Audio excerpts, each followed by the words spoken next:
Hello everyone, welcome to my channel W D novel world 2.0। तो friends, आज की कहानी का नाम है सीक्रेट मिलियनेयर और यह भी एक नई कहानी है। Story info. ये कहानी है रवि की। वो बंगलुरु के कॉलेज का सिंपल सा स्टूडेंट है।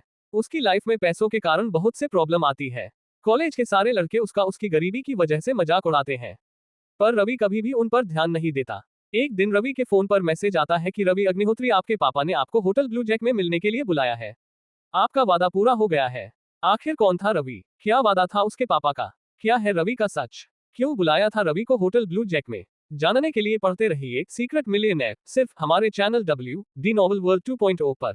धन्यवाद। Folded hands, folded hands. CH1 promise. Let's start the new novel. चलो जल्दी जल्दी हाथ चलाओ, नहीं तो मालिक आ जाएंगे, फैक्ट्री सुपरवाइजर ने सभी मजदूरों से कहा। रवि और बाकी मजदूरों ने जल्दी जल्दी काम करना शुरू किया। इतने में मिल के बाहर एक महंगी सी कार आकर रुकी। कार में से एक 25 साल का नौजवान बाहर निकला। उसके हाथ में एक महंगी सी घड़ी पहन रखी थी। दिखने में किसी बड़ी फैमिली से लग रहा था। वो विवान था, इस मिल का मालिक था। वो आर्या ग्रुप ऑफ इंडस्ट्रीज का मालिक था। उसकी बेंगलुरु में बहुत सारी मिलें थी। वो आज ही दिल्ली से बेंगलुरु आया था, इसलिए वो अपनी सारी मिलों का जायजा लेने के लिए आया था। विवान ने अपनी मिल का काम देखा और जब वो जा रहा था तभी उसकी नजर वहां काम कर रहे रवि पर पड़ी। विवान ने उसको देखते ही पहचान लिया था। वो बड़ी तेजी से रवि के ओर बढ़ा। उसने उसको घूरकर देखा और कहा, क्यों रे भिखारी, तू यहाँ भी आ गया? ड्राइवर के अलावा भी ये साइड बिजनेस शुरू कर दिया। चलो कोई बात नहीं, मैं श्रेया को बोलकर तेरी सैलरी बढ़ा दूंगा। तू कब तक ऐसे हर बार भिखारी की तरह घूमता रहेगा? चल जा और आराम कर, नहीं तो कहीं मर जाएगा। तेरी मौत का इल्जाम हमारे सिर आ जाएगा। ये बोलकर विवान जोर जोर से हंसने लगा। उसने रवि को धमकी देते हुए कहा, अगर तू आज के बाद मेरी मिल्स के आसपास भी दिखा तो तेरी टांगे तोड़ दूंगा। ये बोलकर विवान ने रवि के मुंह पर 500 का नोट फेंक दिया। रवि को इस टाइम बहुत गुस्सा आ रहा था, पर उसकी मजबूरी थी। उसके पास पैसे भी नहीं थे, इसलिए उसने 500 का नोट लिया और वहां से चला गया। उसने सोचा कि अगर उसके पापा आवादा नहीं होता तो मैं विवान को नंगा करके मारता। मिल के अंदर विवान ने सुपरवाइजर की ओर गुस्से से देखा और बोला, तुम ऐसे लोगों को काम पर क्यों रखते हो? सुपरवाइजर ने कांपते हुई आवाज में कहा, मालिक, मैंने तो इसको एक मजदूर समझा था। मुझे नहीं पता था कि आप इसको जानते हो। विवान ने गुस्से से सुपरवाइजर के ओर देखा और वहां से चला गया। इधर जब रवि मिल से बाहर निकला तो वो सड़क के किनारे चलते हुए किसी सोचा में खोया हुआ था। वो सोचा रहा था कि कैसे उसके पापा को दिए हुए एक वादे के कारण उसकी पूरी लाइफ ही चेंज हो गई थी। रवि के माँ तभी चल बसी थी जब रवि बहुत ही छोटा था। फिर उसके पापा ने दूसरी शादी कर ली थी, लेकिन उसकी सौतेली माँ उसको बिल्कुल पसंद नहीं करती थी। रवि के पापा वासुदेव अग्निहोत्री एक सक्सेसफुल बिजनेसमैन थे। वो एशिया के ही नहीं वरन दुनिया के टॉप 10 बिजनेसमैन में आते थे। उनके परिवार का पूरी दुनिया में हर फील्ड में बिजनेस था, लेकिन उनका मेन बिजनेस शिपिंग का था। पूरी दुनिया के शिपिंग बिजनेस में रवि के परिवार का 61% हिस्सा था, यानी वो पूरे शिपिंग बिजनेस पर राज करते थे। वासुदेव की दूसरी पत्नी अनामिका का भी एक बेटा था। वो मात्र 12 साल का था। उसकी माँ चाहती थी कि अग्निहोत्री अंपार का मालिक उसका बेटा ही बने, लेकिन वासुदेव ऐसा नहीं करना चाहते थे। वो अपने दोनों बेटा को एक समान अवसर देना चाहते थे। इसलिए वासुदेव ने उसे एक वादा लिया कि जब तक उनका दूसरा बेटा 18 साल का ना हो तब तक रवि को इस परिवार का वारिस नहीं माना जाएगा। रवि अपने पापा की बहुत इज्जत करता था। उसने अपने पापा से वादा किया कि जब तक उसका भाई 18 साल का नहीं होगा तब तक वो इस परिवार का वारिस नहीं होगा। अपने पापा के वादे के अनुसार रवि ने अपने आप को अग्निहोत्री परिवार से अलग कर लिया। उसके पापा ये नहीं चाहते थे कि रवि घर छोड़कर जाए, लेकिन रवि ने वादा किया कि वो अगर परिवार का वारिस नहीं है तो उसका कोई हक नहीं है कि वो परिवार के संपत्ति का इस्तेमाल करे। उसके पापा के वादे के अनुसार उसके भाई के एज 18 साल होने में सिर्फ 6 दिन का वक्त बाकी था। फिर वो अपने अग्निहोत्री परिवार में जा सकता था। रवि ये सोचते सोचते कब सड़क के बीचों बीच आ गया, उसे पता ही नहीं चला। जब उसने गाड़ियों के हॉर्न की आवाज सुनी तो वापस अपनी सोच से बाहर आया। अरे, तुझे मेरी गाड़ी के आगे आकर ही मरना था क्या? एक गाड़ी वाले ने रवि को चिल्लाते हुए कहा। रवि ने सबसे माफी मांगी और वहां से चला गया। रवि जब अग्निहोत्री परिवार से अलग हुआ तो उसने एक यूनिवर्सिटी में एडमिशन ले लिया था। वो वहीं पर हॉस्टल में रहता था। अगली सुबह रवि तैयार होकर श्रेया के घर गया। वहां पर वो श्रेया का ड्राइवर के जॉब भी करता था। श्रेया जयपुर के राजघराने से ताल्लुक रखती थी। वो रवि के कॉलेज में ही पढ़ती थी। रवि और श्रेया दोनों हमेशा एक साथ ही कॉलेज जाते थे। श्रेया कॉलेज में सबके दिलों की धड़कन थी। कॉलेज के सभी लड़के उस पर फिदा थे। रवि के श्रेया के ड्राइवर होने से उनको बहुत जलन होती थी, इसलिए सभी बच्चे रवि से नफरत भी करते थे। रवि और श्रेया के कॉलेज में आने के बाद श्रेया अपनी क्लास में चली गई। फिर रवि अपनी गाड़ी पार्क में लगाने के लिए चला गया। तभी आर्यन और कुछ और लड़के जो श्रेया को पसंद करते थे रवि के पास आए और बोले, क्यों रे भिखारी, तेरी क्या ही तो किस्मत है। जिस श्रेया देखने के लिए हमारी आंखें तरस जाती हैं उसे तू रोज देखता है। तभी आर्यन आगे आया और रवि को सावधान करते हुए बोला, क्यों रे भिखारी, तुझे समझ नहीं आ रहा क्या? अगर तूने अगले 2 दिन में श्रेया के ड्राइवर की नौकरी नहीं छोड़ी तो तेरे हाथ पांव तोड़ दूंगा। ये बोलते हुए सभी लड़के हंसने लगे। रवि ने उनकी बातों पर कोई ध्यान नहीं और जाने लगा, तभी पीछे से किसी की आवाज आई। CH2 sponsor. जब रवि वहां से जा रहा था तभी उसको पीछे से आवाज आई, रवि रुक, मैं भी आ रहा हूँ। रवि ने बिना पीछे देखे पहचान लिया था कि वो निखिल था, कॉलेज में उसका सबसे अच्छा दोस्त। रवि और निखिल में बहुत ही गहरी दोस्ती थी। निखिल कॉलेज के बाकी लड़कों के जैसा नहीं था, वो रवि के साथ बाकी लड़कों के जैसा ट्रीट नहीं करता था। रवि और निखिल दोनों एक ही रूम में रहते थे। रवि पीछे मुड़ा और निखिल को गुड मॉर्निंग बोला, फिर दोनों ही क्लास में चले गए। दोनों क्लास में जाकर सबसे पीछे वाली बेंच पर जाकर बैठ गए। रवि को क्लास में कोई भी पसंद नहीं करता था, इसलिए सभी लड़के और लड़कियां रवि के क्लास में आने से उसे बुली करना शुरू कर दिया, लेकिन इससे रवि कोई फर्क नहीं पड़ा। उसे इन सब तानों के आदत से हो गए थी, इसलिए उसने उन सब पर ध्यान नहीं दिया। क्लास में तभी प्रोफेसर आनंद आए। प्रोफेसर को देखकर अभी लड़के और लड़कियों चुप हो गई। प्रोफेसर आनंद ने सबको शांत करते हुए कहा, बच्चों, हमारे कॉलेज के नए सेशन शुरू हो चुके हैं, इसलिए कॉलेज प्रशासन ने यह तय किया है कि फर्स्ट ईयर के स्टूडेंट्स के लिए हम एक फ्रेशर पार्टी ऑर्गेनाइज करेंगे। ये सुनकर पूरी क्लास खुशी के मारे चिल्लाने लगी, पर उनकी यह खुशी ज्यादा देर तक नहीं चली। प्रोफेसर ने आगे कहा, क्योंकि कॉलेज प्रशासन के पास फंड्स की कमी के कारण ये पार्टी सेकेंड ईयर के स्टूडेंट्स को ऑर्गेनाइज करनी होगी और फंड भी उनको ही देना होगा। ये बात सुनकर क्लास में कानाफूसी शुरू हो गई, क्योंकि ये पार्टी उनको ऑर्गेनाइज करनी थी। सबको अब टेंशन होने लगी। सबके दिमाग में यही था कि पार्टी के लिए बहुत पैसे लगेंगे। इतने पैसे अगर पूरी क्लास चंदा करके भी करे तो भी नहीं होगा।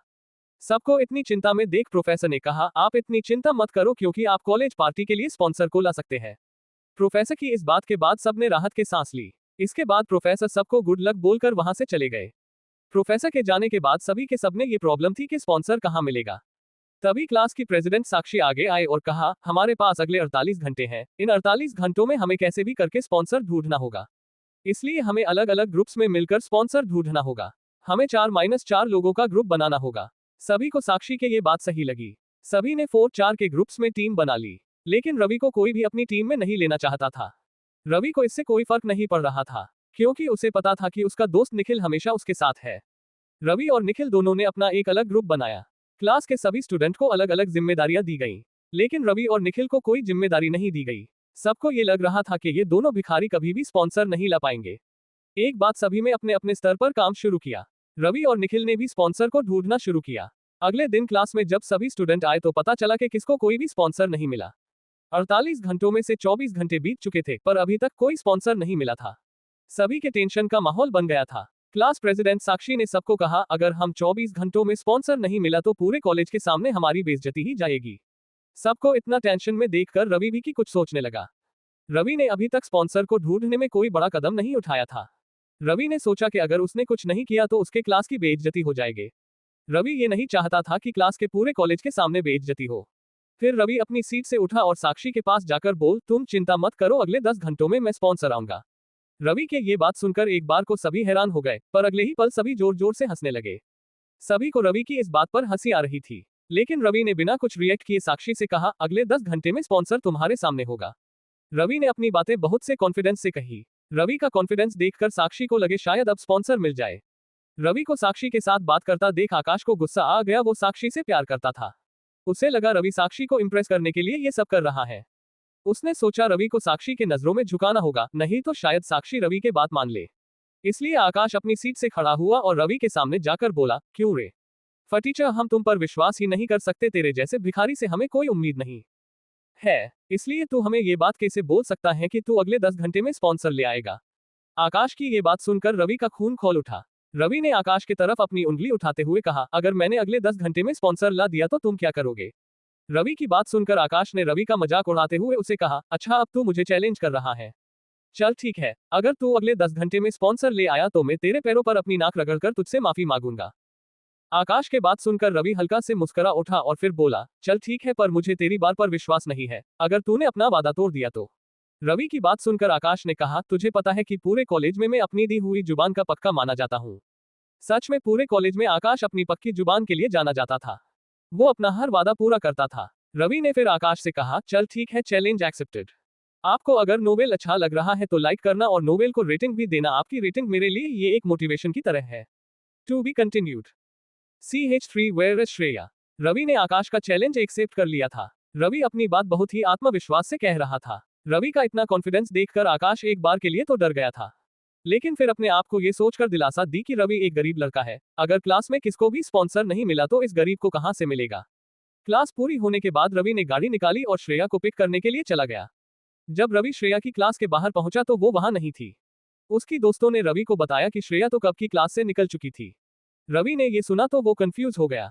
आज से पहले श्रेया कभी भी बिना बताए कहीं नहीं गई थी। रवि ने श्रेया को फोन लगाया पर उसका कॉल आउट ऑफ नेटवर्क आ रहा था। अब रवि को श्रेया की चिंता होने लगी थी। श्रेया की सुरक्षा की जिम्मेदारी भले ही उसकी नहीं थी, पर उसका ड्राइवर होने के नाते उसका ध्यान रखना उसकी जिम्मेदारी थी।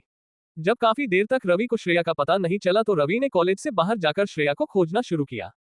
काफी देर तक श्रेया का कोई पता नहीं चला था। अब रवि को लगा कि श्रेया के पापा को इसके बारे में बता देना चाहिए।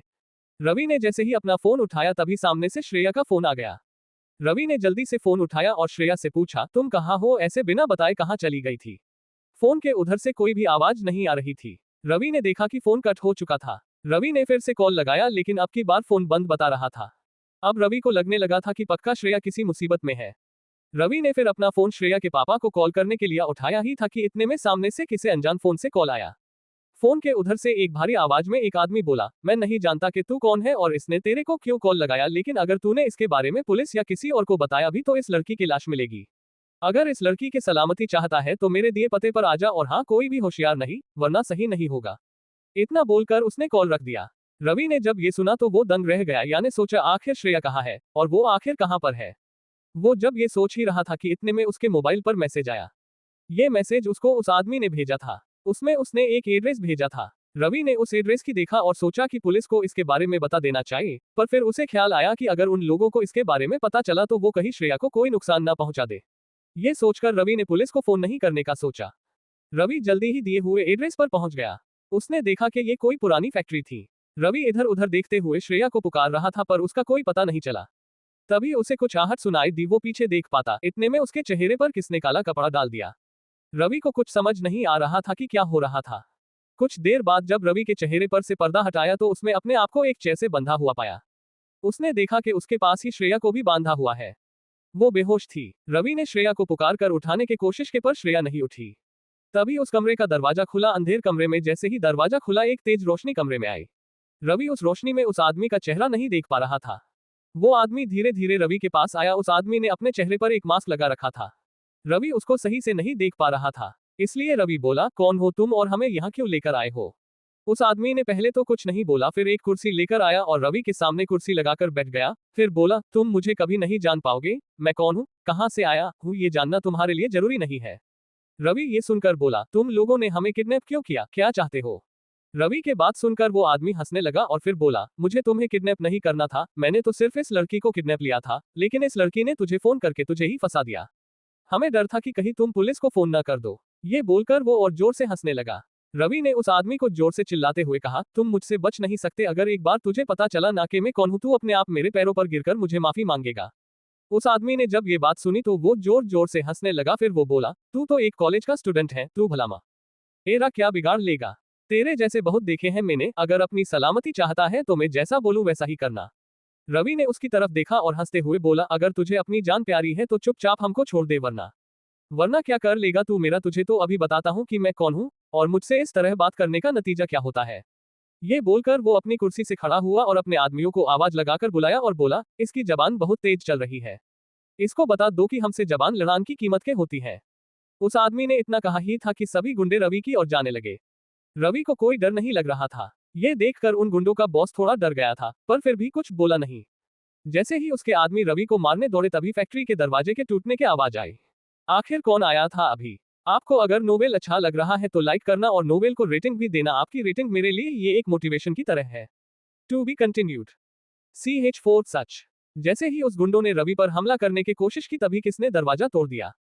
जब गुंडों के लीडर ने देखा कि कोई दरवाजा तोड़कर अंदर आ गया था तो उसने अपने आदमियों को दरवाजे की तरफ जाकर उस आदमी को मारने के लिए कहा। जैसे ही सब गुंडे दरवाजे की तरफ उसको मारने के लिए गए तभी उस आदमी के पीछे से करीब 5 हटे कटे आदमी बाहर आए और उन गुंडों को अपने एक ही पंच से एक एक करके सभी गुंडों को ढेर कर दिया। जब उन गुंडों के बॉस ने ये सब देखा तो वो डर गया।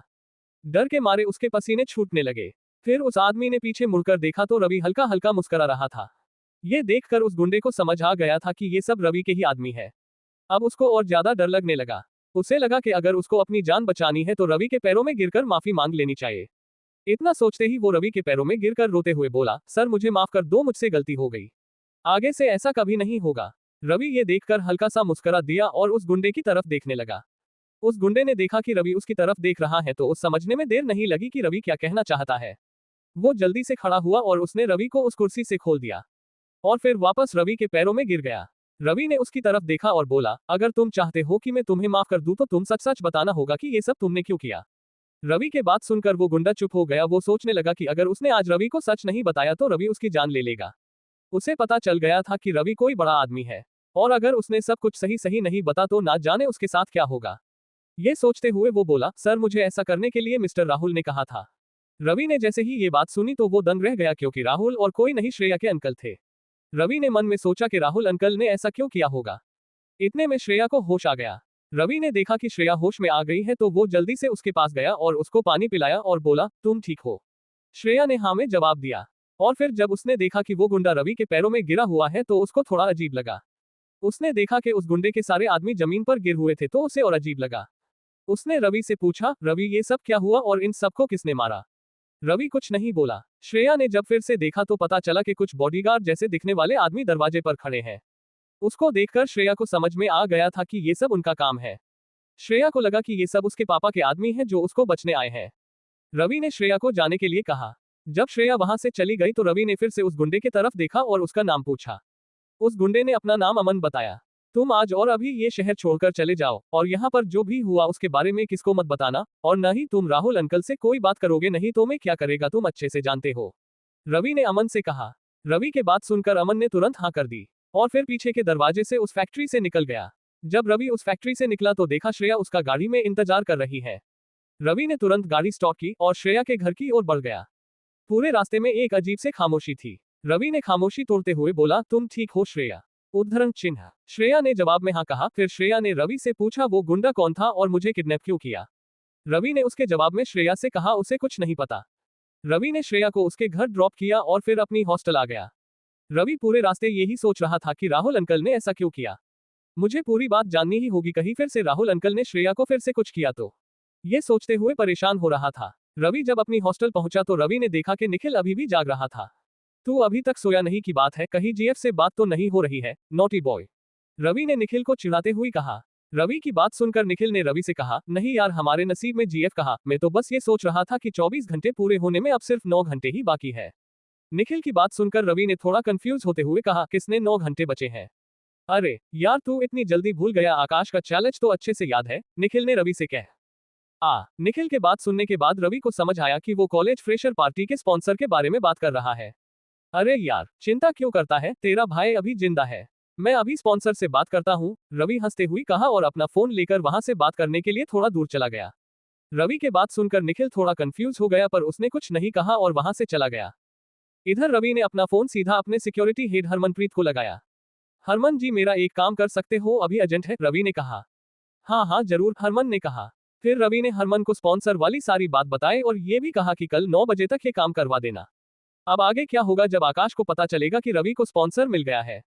और कौन है ये स्पॉन्सर? आपको अगर नोवेल अच्छा लग रहा है तो लाइक करना और नोवेल को रेटिंग भी देना, आपकी रेटिंग मेरे लिए ये एक मोटिवेशन की तरह है। To be continued. CH5 लालच और रिश्ते। रवि ने जब अपने सिक्योरिटी हेड को बोलकर कॉलेज पार्टी के लिए स्पॉन्सर मिल गया था। रवि अब सच जानना चाहता था कि राहुल अंकल ने श्रेया को किडनैप कर करवाया था। रवि इस मामले की पूरी जांच करना चाहता था। वो नहीं चाहता था कि श्रेया को फिर कोई मुसीबत में फंसे, इसलिए इस बार रवि चाहता था कि राहुल अंकल से बात करना ही ठीक रहेगा। अगली सुबह रवि की कॉलेज क्लासेस का टाइम 10 बजे था। रवि ने सोचा कॉलेज जाने से पहले राहुल अंकल से बात कर लेनी चाहिए, ये सोचकर उसने श्रेया की गाड़ी स्टॉप की और श्रेया के घर की ओर निकल गया। रवि को इस टाइम यहाँ देखकर श्रेया थोड़ी हैरान थी क्योंकि उसके कॉलेज का टाइम तो 10 बजे का था और रवि इतना जल्दी उसको लेने आ गया।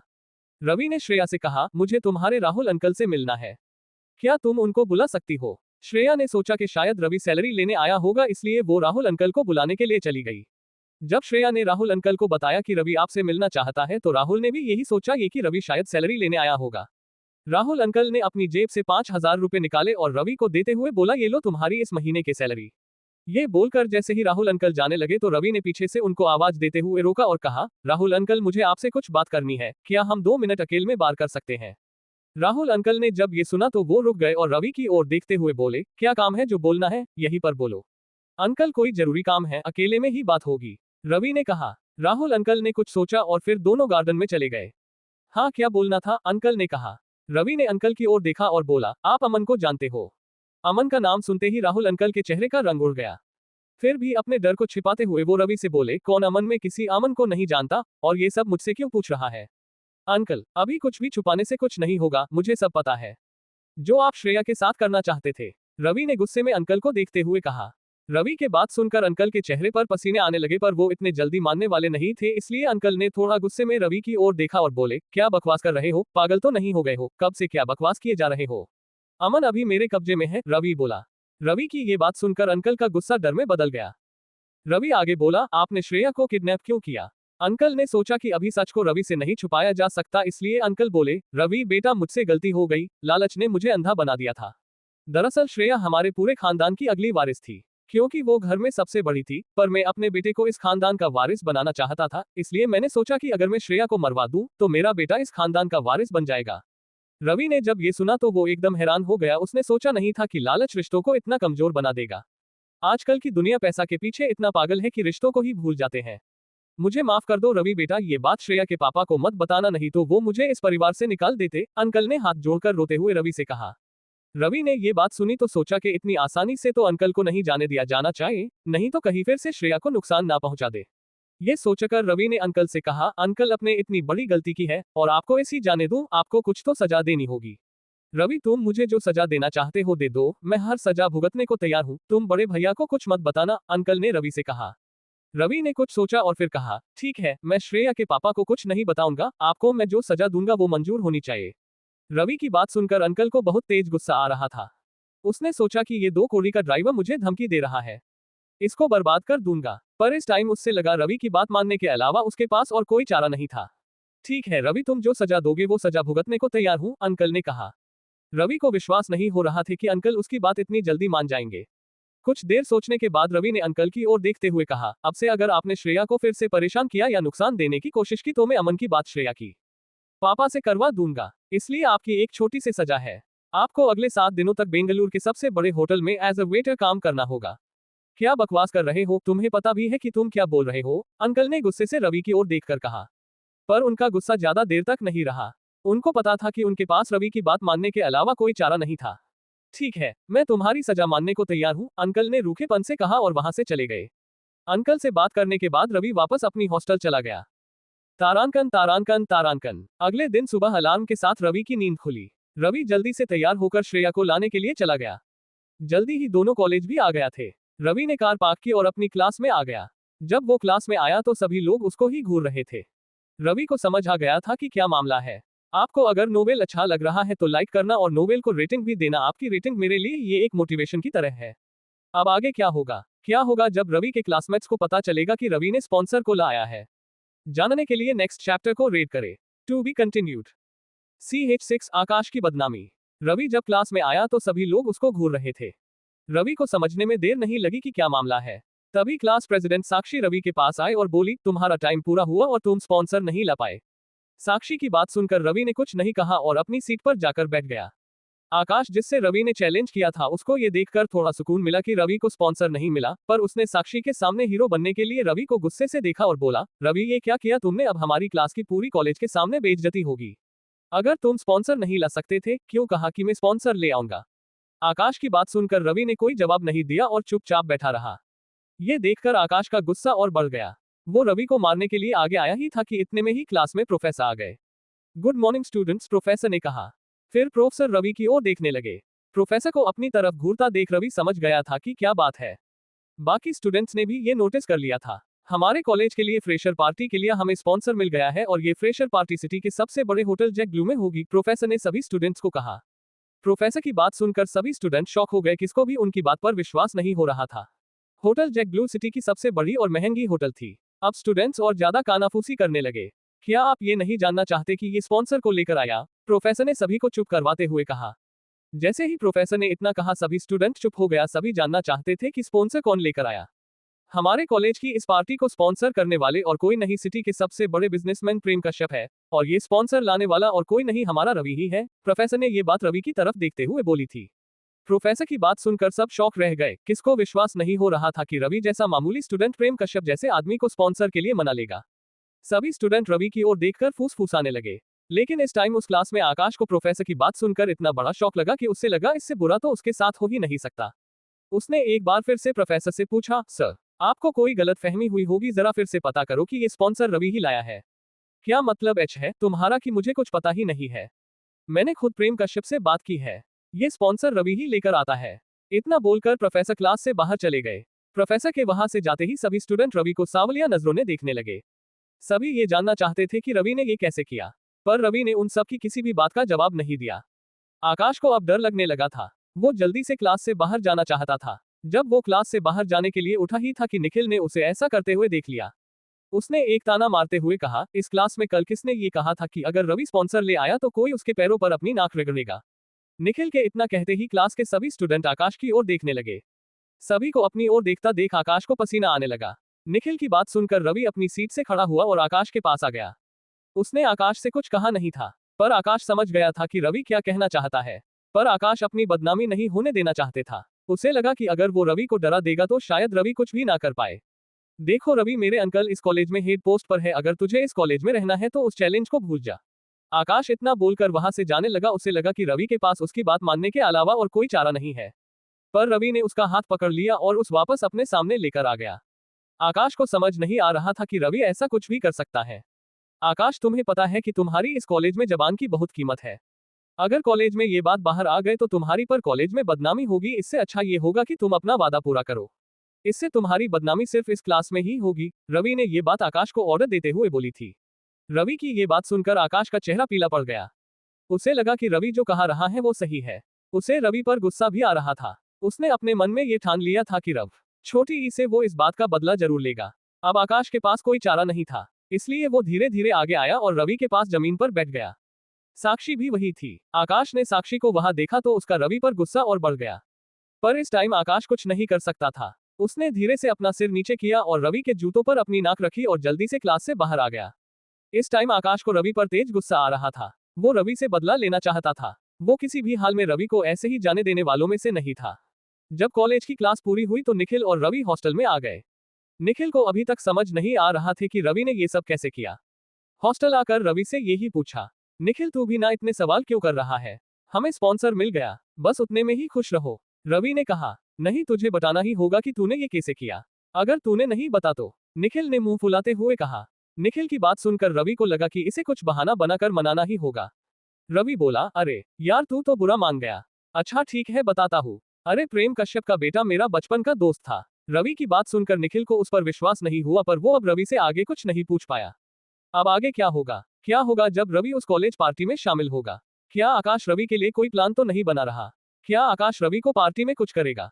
जानने के लिए पढ़े अगला चैप्टर। आपको अगर नोवेल अच्छा लग रहा है तो लाइक करना और नोवेल को रेटिंग भी देना। आपकी रेटिंग मेरे लिए ये एक मोटिवेशन की तरह है। थैंक्स आपके प्यार और सपोर्ट के लिए। To be continued. CH7 hotel में हंगामा। रवि ने निखिल को बताया कि वो प्रेम कश्यप के बेटे को जानता था, पर निखिल को उसकी बात पर विश्वास नहीं हो रहा था। पर वो कुछ और नहीं पूछ पाया इसके बारे में। अगले दिन कॉलेज की फ्रेशर पार्टी थी। कॉलेज के सभी स्टूडेंट को होटल जैक ब्लू में पार्टी दी गई थी। जब कॉलेज में सबको पता चला कि पार्टी जैक ब्लू होटल में होगी तो किसको भी विश्वास नहीं हो रहा था। इससे ज्यादा उसको तब शौक लगा जब उनको पता चला कि ये पार्टी रवि के स्पॉन्सर की तरफ से है। होटल जैक ब्लू एक बहुत बड़ा होटल था। वहां पर सिटी के बड़े बड़े लोग खाना खाने आते थे। पूरे शहर में उससे बड़ा होटल नहीं था। सभी इस पार्टी के लिए बहुत एक्साइटेड थे। इधर आकाश अपने घर में बहुत ही गुस्से में था। उसने कॉलेज से आने के बाद बहुत ज्यादा ड्रिंक कर लिया था। वो रवि से अपनी बेइज्जती का बदला लेना चाहता था। वो कैसे भी करके रवि को उसके किए की सजा देना चाहता था। वो रवि से उस पार्टी में ही बदला लेना चाहता था, ताकि पूरे कॉलेज के सामने रवि की इंसल्ट कर सके। इधर रवि और निखिल भी कॉलेज पार्टी के लिए रेडी हो गए थे। रवि और निखिल दोनों श्रेया की गाड़ी में बैठे और श्रेया को लाने के लिए चले गए। दोनों ने फिर श्रेया को पिक किया और सीधे होटल जैक ब्लू आ गए। रवि और निखिल ने जैक ब्लू होटल के बारे में जितना सुना था वो तो उससे भी ज्यादा बड़ी और लग्जरी थी। निखिल को रवि पर अभी भी विश्वास नहीं था कि रवि ने ये पार्टी स्पॉन्सर करवाए हैं। श्रेया भी विश्वास नहीं हो रहा था कि पार्टी इतने बड़े होटल में है। तीनों अपनी गाड़ी से उतरे और होटल के अंदर आ गए। पार्टी होटल के 3rd फ्लोर पर थी। तीनों लिफ्ट से ऊपर जा रहे थे। जब तीनों लिफ्ट से उतर रहे थे तभी रवि किसी से टकरा गया। सॉरी मुझसे गलती से लग गया, सॉरी मैडम, रवि ने उस लड़की से कहा। वो लड़की 25 साल के करीब की थी। वो दिखने में बहुत ने खूबसूरत थी। वो काफी अमीर भी लग रही थी। डायमंड का नेकलेस पहने वो लड़की बहुत ही एटीट्यूड में लग रही थी। जब रवि उसे टकराया तो उस लड़की को गुस्सा आ गया। उसने रवि को खींचकर एक थप्पड़ लगा दिया। यू चीप, तुम्हारी हिम्मत कैसे हुई मुझसे टकराने के, बेशर्म भिखारी कहीं का, उस लड़की ने रवि को चिल्लाते हुए कहा। एक पल के लिए रवि को तो कुछ समझ भी नहीं आया कि क्या हुआ। उसने ये जानबूझकर तो नहीं किया था, फिर इतना गुस्सा क्यों। फिर भी रवि को लगा कि शायद ये लड़की थोड़ी गुस्से वाली होगी, इसलिए उसने दोबारा उस लड़की से माफी मांग ली। ओ भिखारी, माफी मांगने से कुछ नहीं होगा, तुम्हें इस होटल में आने किसने दिया? सिक्योरिटी, लड़की चिल्लाते हुए बोली। उस लड़की की आवाज सुनकर सिक्योरिटी गार्ड आ गए। क्या हुआ मैडम, एक गार्ड ने कहा। तुम्हारी होटल की इतना नाम है फिर भी तुम ऐसे लोगों को अंदर कैसे आने देते हो? उस लड़की ने रवि को घिन भरी नजरों से देखा। क्या हुआ मैडम, क्या किया इसने? एक गार्ड ने रवि को घूरते हुए कहा। ये लड़का मुझे टकराने के बहाने मुझे छेड़ने की कोशिश कर रहे था, लड़की ने रवि को घूरते हुए कहा। रवि और बाकी सभी लोग जो कि अब तक पार्टी हॉल में आ गए थे, जो कि सारे कॉलेज के स्टूडेंट ही थे। रवि ने जब ये सुना तो उसने सोचा कि मैंने तो ऐसा कुछ नहीं किया, ये जानबूझकर ऐसा क्यों कर रही है। कॉलेज के सभी लोग अब उस लड़की और रवि के बीच हो रहे इस हंगामे को ही देख रहे थे। रवि ने देखा कि अब मामला ज्यादा ही हो रहा है तो उसने सफाई देते हुए कहा, मैडम आप क्या कर रही हैं? गलती से मैं आपसे टकरा गया था, उसमें आपको छेड़ने की बात कहां से आ गई? रवि की सपोर्ट करते हुए निखिल और श्रेया भी रवि की बेकसूर बताया, पर वो लड़की उन सब की कोई भी बात नहीं सुन रही थी। मैं तुम जैसे लोगों को अच्छे से जानती हूँ। तुम लोग पहले लड़की से टकराते हो फिर उससे बदतमीजी करते हो, उस लड़की ने रवि को डराते हुए कहा। रवि अब समझ नहीं आ रहा था कि वो क्या करे, उसने ऐसा कुछ किया भी नहीं है। तभी एक गार्ड रवि की ओर बढ़ा और रवि का हाथ पकड़कर उस अपनी ओर लेकर उसका कॉलर पकड़ लिया। आप क्या कर रहे हैं? उस गार्ड को ऐसा करते हुए देख रवि ने चिल्लाते हुए, तुम्हें इस होटल से बाहर निकल रहा हूँ। तुमको पता भी है तुमने क्या किया है? तुमने प्रेम कश्यप की बेटी के साथ ऐसा किया है। जब सब लोगों ने गार्ड की ये बात सुनी तो उनकी जान तो मानो उनके गले में ही आ गई थी। रवि ने जब ये बात सुनी तो उसको भी डर लगने लगा था। तभी वहां पर उस होटल का मैनेजर आ गया। जब उसने गार्ड को रवि के साथ ऐसा करते हुए देखा तो उसने गार्ड को कहा, ये क्या कर रहे हो? कस्टमर से ऐसा कौन करता है? सर वो गार्ड ने सारी बात होटल के मैनेजर को बता दी। जब मैनेजर ने ये बात सुनी तो उसको भी रवि पर गुस्सा आ गया।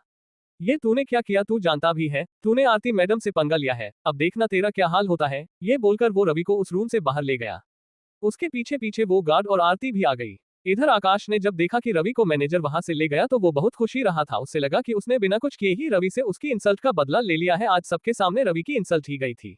इधर रवि को मैनेजर ग्राउंड फ्लोर पर के आया था। रवि ने मैनेजर को समझाते हुए कहा, मैनेजर साहब मैंने ऐसा कुछ नहीं किया था और मैंने मैडम से माफी भी मांग ली थी।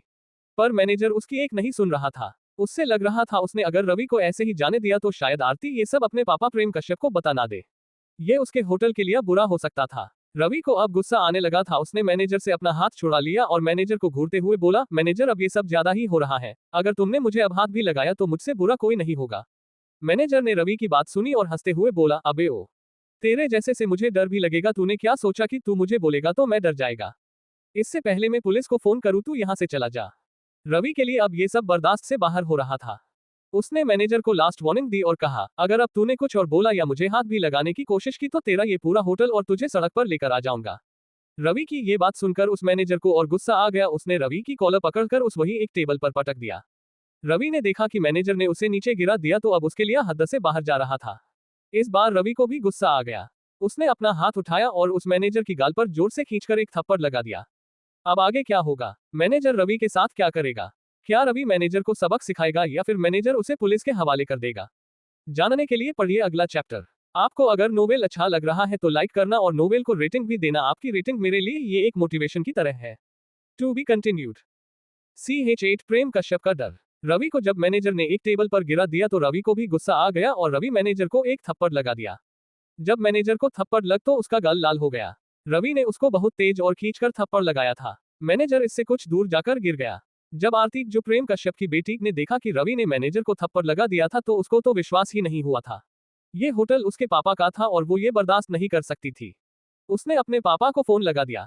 जब उसने पापा को फोन पर सारी बात बताई तो उसके पापा ने आरती से रवि के बारे में पूछा। दरअसल प्रेम कश्यप कभी भी किसको भी बिना उसके बैकग्राउंड को जाने या ऐसे ही किसको कुछ नहीं करता था। वो एक बहुत बड़ा आदमी था। वो कभी भी बिना छानबीन के कभी भी कोई कदम नहीं उठाता था। जब प्रेम कश्यप ने उसकी बेटी से रवि के बारे में पूछा तो उसकी बेटी को रवि के बारे में कुछ नहीं पता था। ओ भिखारी, तुम्हारा नाम क्या है? आरती ने रवि से पूछा। तुमको क्या करना है? मेरे नाम से क्या करोगी? मुझे गुंडों से पिटवाना चाहती हो? रवि ने मुस्कुरा कर पूछा। जब प्रेम कश्यप ने रवि की आवाज सुनी तो उसको वो आवाज पहले कभी सुनी हुई लग रही थी। आरती, उससे उसका नाम अच्छे से पूछो, ये क्या बर्ताव है, प्रेम ने गुस्से से अपनी बेटी को कहा। आरती को समझ नहीं आ रहा था कि उसके पापा रवि का नाम जानकर क्या करेंगे, और साथ में को उसके लिए अपनी बेटी को इस गुस्से डांट भी रहे हैं। आपका नाम क्या है? आरती ने इस बार रवि से अच्छे से पूछा था, पर उसके मन में रवि के लिए गुस्सा था।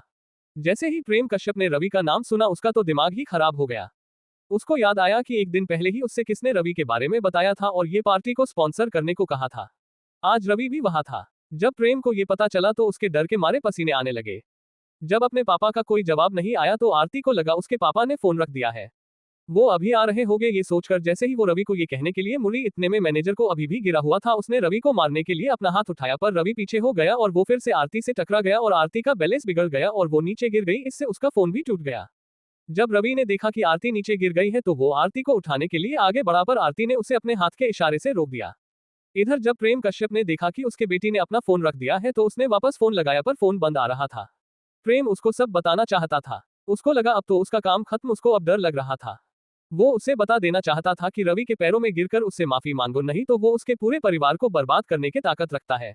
अपनी बेटी का फोन ना लगता देख उसके पापा ने जल्दी ने अपने ड्राइवर को गाड़ी निकलने के लिए कहा, फिर दोनों होटल के लिए निकल गए।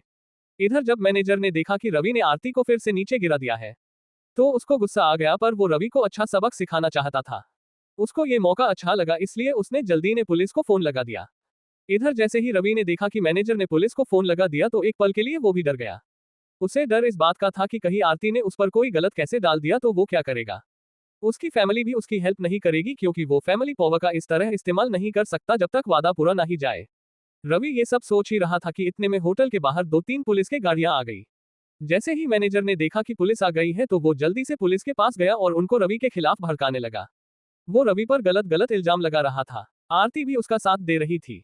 पुलिस ने जब सारी बात सुनी तो उसको भी गुस्सा आ गया। पुलिस वाला जानता था कि आरती कौन है।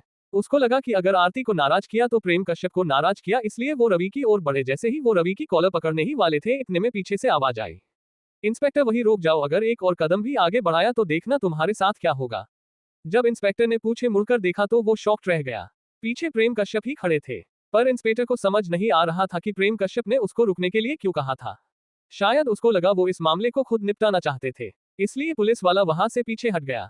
जब पुलिस वाला पीछे हटा तो प्रेम कश्यप रवि के और बढ़ा और उसको कुछ कहने ही वाला था कि रवि ने उसको कुछ इशारा किया। प्रेम सब समझ गया, उसको पता था कि रवि अपनी पहचान किसको नहीं बताना चाहता था, नहीं तो प्रेम कश्यप अभी रवि को यंग मास्टर बोलने ही वाले थे। जब प्रेम कश्यप ने देखा कि रवि के चेहरे पर खून आ रहा है तो उसका लगा अब तो उसकी होटल तो गया, साथ ही उसकी बेटी के साथ कुछ भी सकता है। वो इस पूरी बात को आगे नहीं बढ़ने देना चाहता था। रवि पर किसने हाथ उठाया था? प्रेम ने वहां पर खड़े लोगों के और देखते हुए कहा।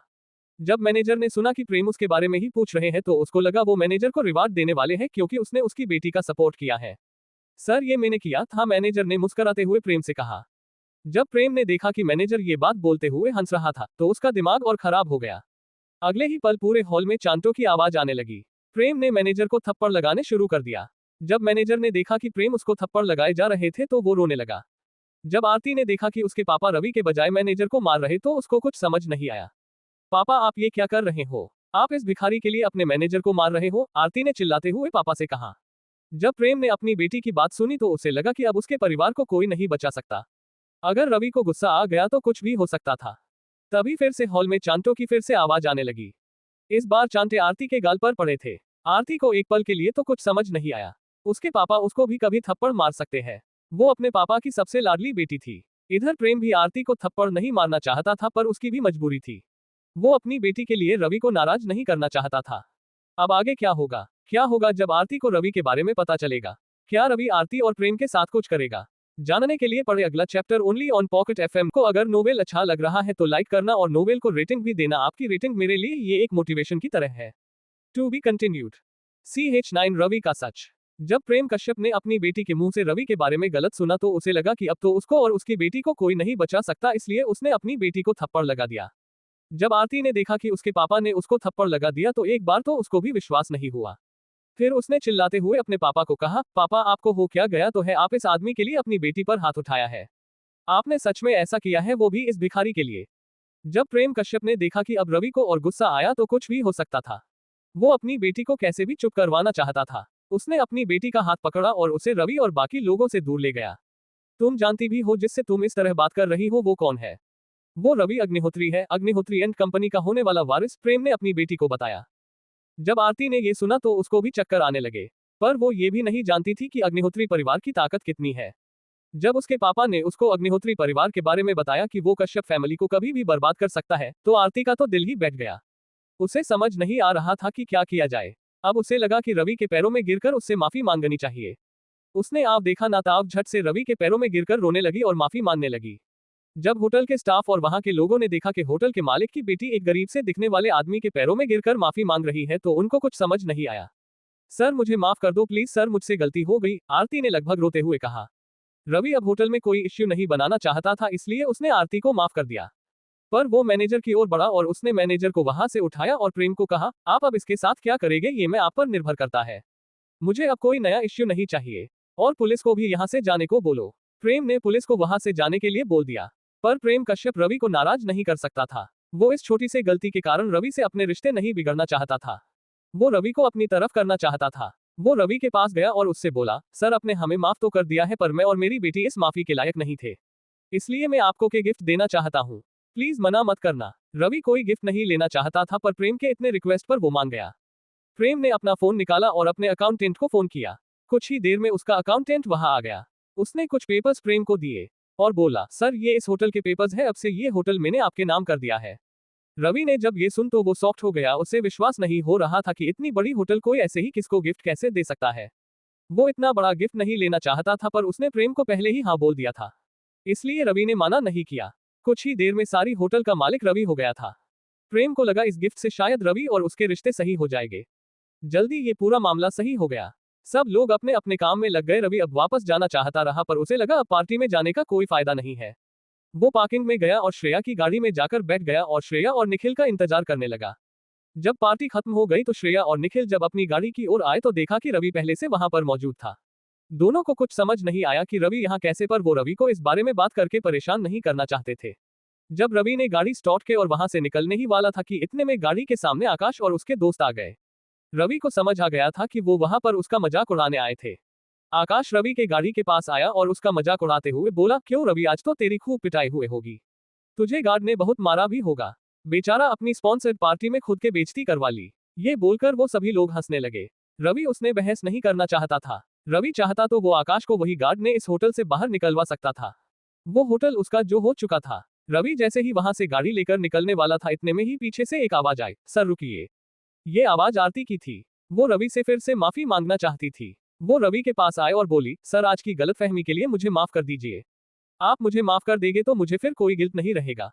रव छोटी ये अभी उससे ज्यादा कोई बात नहीं करना चाहता था। वो नहीं चाहता था कि आरती उसके दोस्तों के सामने उसके बारे में कुछ और भी कहे, इसलिए उसने आरती को माफ कर दिया और गाड़ी लेकर वहां से निकल गया। जब आकाश ने देखा कि प्रेम कश्यप की बेटी रवि से माफी मांग रही थी, तो उसे विश्वास नहीं हुआ। वो आरती के पास गया और बोला, आरती जी आपकी कोई गलतफहमी हुई होगी, रवि तो हमारे कॉलेज में पढ़ने वाला एक टीचर है, आप उसको सर बोल रही है और माफी भी मांग रही है। प्रेम कश्यप की बेटी को ये सब शोभा नहीं देता। आकाश की बात सुनकर आरती ने अपने मन में सोचा कि अगर इसको रवि का सच पता चला तो इसकी क्या हालत होगी। ये तो गया, उसको सच का पता ना हो तो ही अच्छा है। तुमसे मतलब मैं उनको सॉरी बोलूं या सर एक बात सुन लो, अगर आगे से तुम लोगों ने रवि सर को परेशान किया तो देख लेना, मुझसे बुरा कोई नहीं होगा। आरती ने इतना कहा और आकाश के गाल पर एक थप्पड़ लगा बहाने चली गई। आकाश को विश्वास नहीं हुआ कि आरती उसे रवि के लिए थप्पड़ मार देगी। अब उसे रवि पर और भी गुस्सा आ रहा था। आरती अब सोच रही थी कि अगर रवि से उसकी दोस्ती हो गई और उसने रवि से शादी कर ली तो उसकी तो लाइफ सेट ही जाएगी। वो रवि से अपनी बात आगे बढ़ाने के बारे में सोच रही थी। ये उसके और उसके परिवार के लिए एक अच्छा मौका था अग्निहोत्री परिवार से अपने रिश्ते और मजबूत करने का। अब आगे क्या होगा? अब आरती ऐसा क्या करेगी कि रवि उससे दोस्ती करे?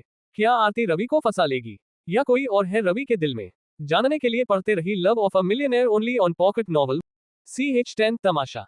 रवि जब होटल से निकला तो आरती ने उससे दोस्ती करने का प्लान बना रही थी। इधर जब रवि श्रेया को अपने घर छोड़कर रवि और निखिल हॉस्टल आ गए। निखिल को अब भी समझ नहीं आ रहा था कि रवि होटल वाली सिचुएशन से बाहर कैसे आया।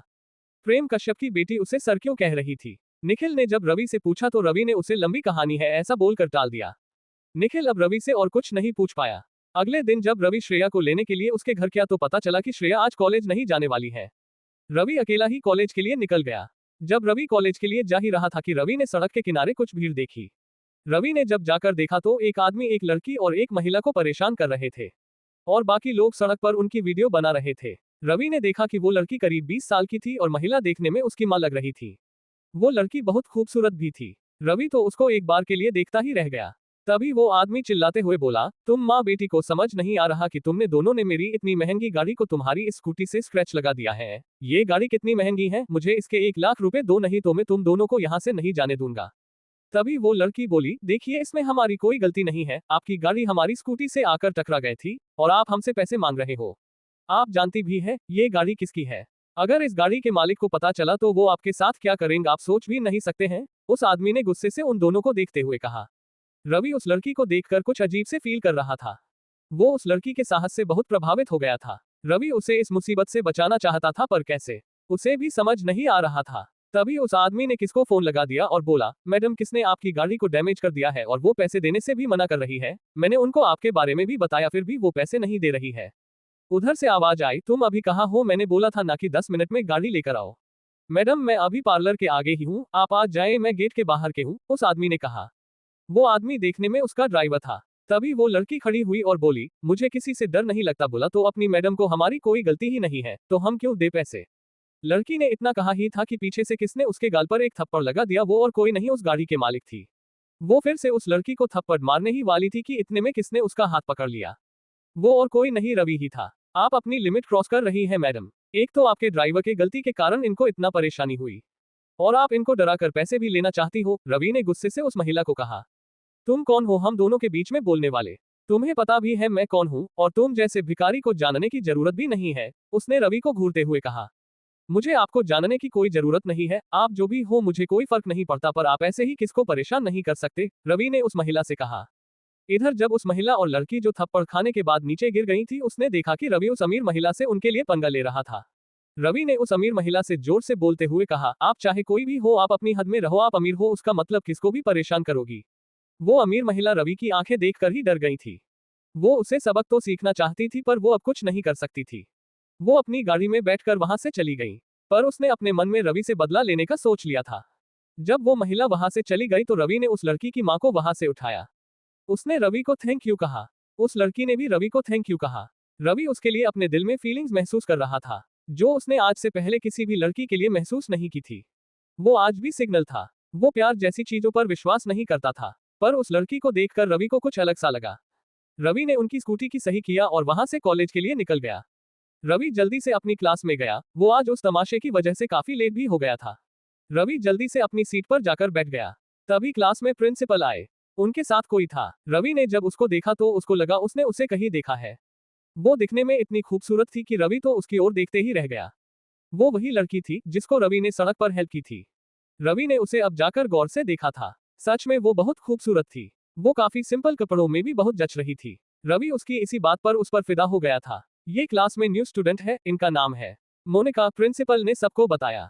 ये बोलकर प्रिंसिपल वहां से चले गए। रवि अभी भी उसकी ओर देख रहा था। जब मोनिका ने देखा कि सभी स्टूडेंट उसकी घूर रहे हैं तो वो थोड़ी इनकंफर्टेबल हो गई थी, पर जब उसने देखा कि रवि भी वहां पर है तो वो खुश हो गई थी। रवि उसको अपनी तरफ आता देख डर गया था। हेलो, मुझे पहचाना, मैं मोनिका, आज ही मिले थे हम, उस लड़की ने रवि की ओर देखते हुए कहा। रवि ने भी हाँ में अपना सिर हिला दिया। वो तो मोनिका को देखकर ही पागल सा हो गया था। रवि से आज से पहले ऐसा कभी भी किसी भी लड़की के लिए फील नहीं किया था। तो आज से हम फ्रेंड्स, मोनिका ने कहा। हाँ जरूर, रवि ने कहा। जब क्लास के बाकी लड़कों ने रवि को मोनिका से बात करते और उससे हाथ मिलते हुए देखा तो वो बहुत ही जेल्स फील कर रहे थे। मोनिका भी अपनी सीट पर जाकर बैठ गई। अब आगे क्या होगा? क्या रवि और मोनिका की जोड़ी बन पाएगी? क्या होगा जब रवि को उसके भाई के 18 बर्थडे के बारे में पता चलेगा? जानने के लिए पढ़िए अगला chapter only on Pocket FM novel पर। आपको अगर नोवेल अच्छा लग रहा है तो लाइक करना और नोवेल को रेटिंग भी देना। आपकी रेटिंग मेरे लिए ये एक मोटिवेशन की तरह है। To be continued. CH11 प्यार का पहला एहसास और एक छुपा वादा। रवि ने जिस लड़की को उस सड़क पर बचाया था वो उसके कॉलेज की न्यू स्टूडेंट थी। वो उसकी दोस्त भी बन गई। रवि को उससे लगाव हो गया था। रवि को पहली किससे ऐसा लगाव हुआ था? सच में मोनिका का ऑरा ऐसा ही था कि रवि उससे अपना दिल लगा बैठा। जब कॉलेज खत्म हुआ तो रवि अपनी कॉलेज की कैंटीन में चला गया। उसके साथ निखिल भी था। दोनों कैंटीन में गए और अपने लिए बर्गर और एक कोल्ड ड्रिंक ऑर्डर कर दिया। अकेले ही खाओगे? अपने दोस्त के लिए भी ऑर्डर करो, किसी मीठी से आवाज ने रवि को कहा और वो रवि और निखिल के साथ आकर बैठ गई। वो मोनिका ही थी। रवि ने जब उसकी आवाज सुनी तो वो उसकी आवाज में ही खोसा गया। रवि ने देखा कि मोनिका बहुत खूबसूरत लग रही थी। रवि की आंखें तो मोनिका पर से हट ही नहीं रही थी। निखिल ने धीरे से रवि को मारा तो वो होश में आया। उसने मोनिका के लिए भी ऑर्डर दे दिया। वैसे हमारी मुलाकात पहले भी हो चुकी है, पर मैंने अब तक तुम्हारा नाम नहीं पूछा, मोनिका ने कहा। रवि नाम है मेरा, रवि ने कहा। रवि, अच्छा नाम है, मोनिका ने कहा और फिर तीनों खाना खाने लगे। इतने में उस कैंटीन के बाहर एक कार आकर रुकी। वो कार बहुत ही महंगी लग रही थी। ऐसा लग रहा था कि वो कोई एंटिक पीस थी। तभी उस कार में से एक लड़का और लड़की बाहर निकले। वो लड़की भी बहुत खूबसूरत थी। वो किसी अमीर परिवार से लग रही थी। वो कॉलेज की सबसे खूबसूरत लड़की मालिनी थी। पर वो लड़का उस कॉलेज का नहीं था। जब वो कैंटीन में आए तो कोई टेबल खाली नहीं थी। तभी मालिनी की नजर रवि की टेबल पर पड़ी। वो रवि के पास गई और बोली, इस टेबल को खाली करो, यहाँ पर मैं और अक्षत बैठेंगे। रवि और मोनिका ने उसकी बातों पर कोई ध्यान नहीं दिया और चुपचाप अपना खाना खाने लगे। अबे साले भिखारी, तेरी इतनी हिम्मत कि तू मेरी बेबी की बात को इग्नोर कर रहा है। तू जानता नहीं है कि मैं कौन हूँ।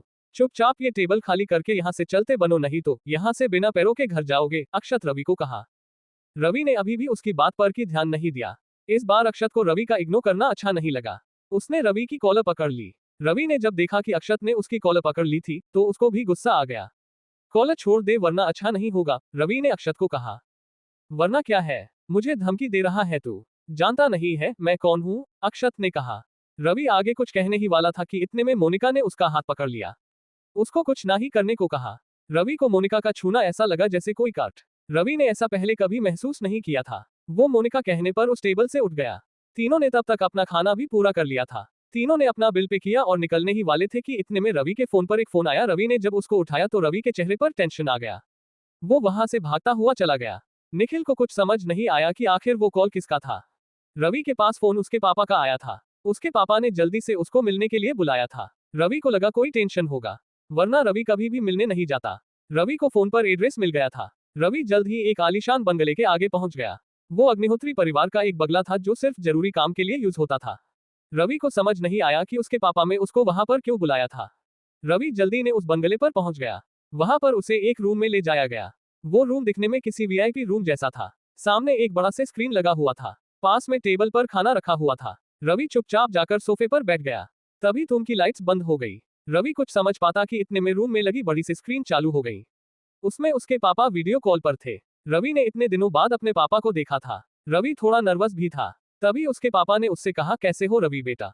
इतने दिनों में तेरे पापा की एक बार भी याद नहीं आई। रवि कुछ बोल ही नहीं पाया। रवि बहुत कुछ कहना चाहता था पर कुछ बोल ही नहीं पाया। पापा, आपने मुझे इस अचानक क्यों बुलाया? ऐसी क्या मजबूरी थी कि आपको मुझे बुलाना पड़ा? रवि ने वीडियो कॉल पर ही अपने पापा से कहा। रवि के पापा ने एक लंबी सांस ले और बोले, बेटा अब शायद तुझे मैं रोज देख पाऊंगा। रवि को अपने पापा की बात कुछ समझ नहीं आई। वो कुछ बोलने ही वाला था कि इतने में उसके पापा बोले, मैं जानता हूं कि तुम अपना वादा पूरा करके ही वापस आओगे। तुम्हारा वादा अब पूरा होने वाला है। कल तुम्हारे छोटे भाई आलोक का 18 बर्थडे है, तो वादे के मुताबिक तुम्हारा वादा कल पूरा हो जाएगा, इसलिए कल तुम्हारे भाई की बर्थडे पार्टी में तुम्हें अग्निहोत्री परिवार का वारिस बना दिया जाएगा। रवि ने जब ये सुना तो वो मन ही मन बहुत खुश हुआ। आखिर 8 सालों के बाद वो अपने परिवार के पास वापस जाने वाला था। तभी रवि कुछ सोचकर थोड़ा दुखी भी ही गया। वो अब अपनी कॉलेज लाइफ और अपने दोस्तों ने वापस नहीं मिल पाएगा। उसको इस बात का दुख था। पापा, मैंने अपना वादा पूरा कर लिया है, पर आप मुझे इस परिवार का वारिस नहीं डिक्लेयर कर सकते।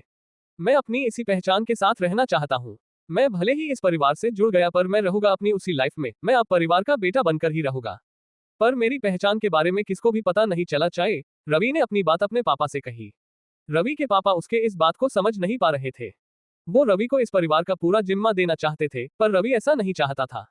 वो रवि को परिवार का वारिस बना चुके थे, इसलिए वो अब रवि पर ज्यादा दबाव नहीं बनाना चाहते थे। उन्होंने सोचा कि रवि को उसकी जिंदगी अपने हिसाब से जीने दिया जाए, पर वो रवि को वापस उस गरीबों की जिंदगी में नहीं जीना देना चाहते थे। ठीक है बेटा, जैसी तुम्हारी मर्जी, लेकिन आपको मेरी एक शर्त माननी होगी।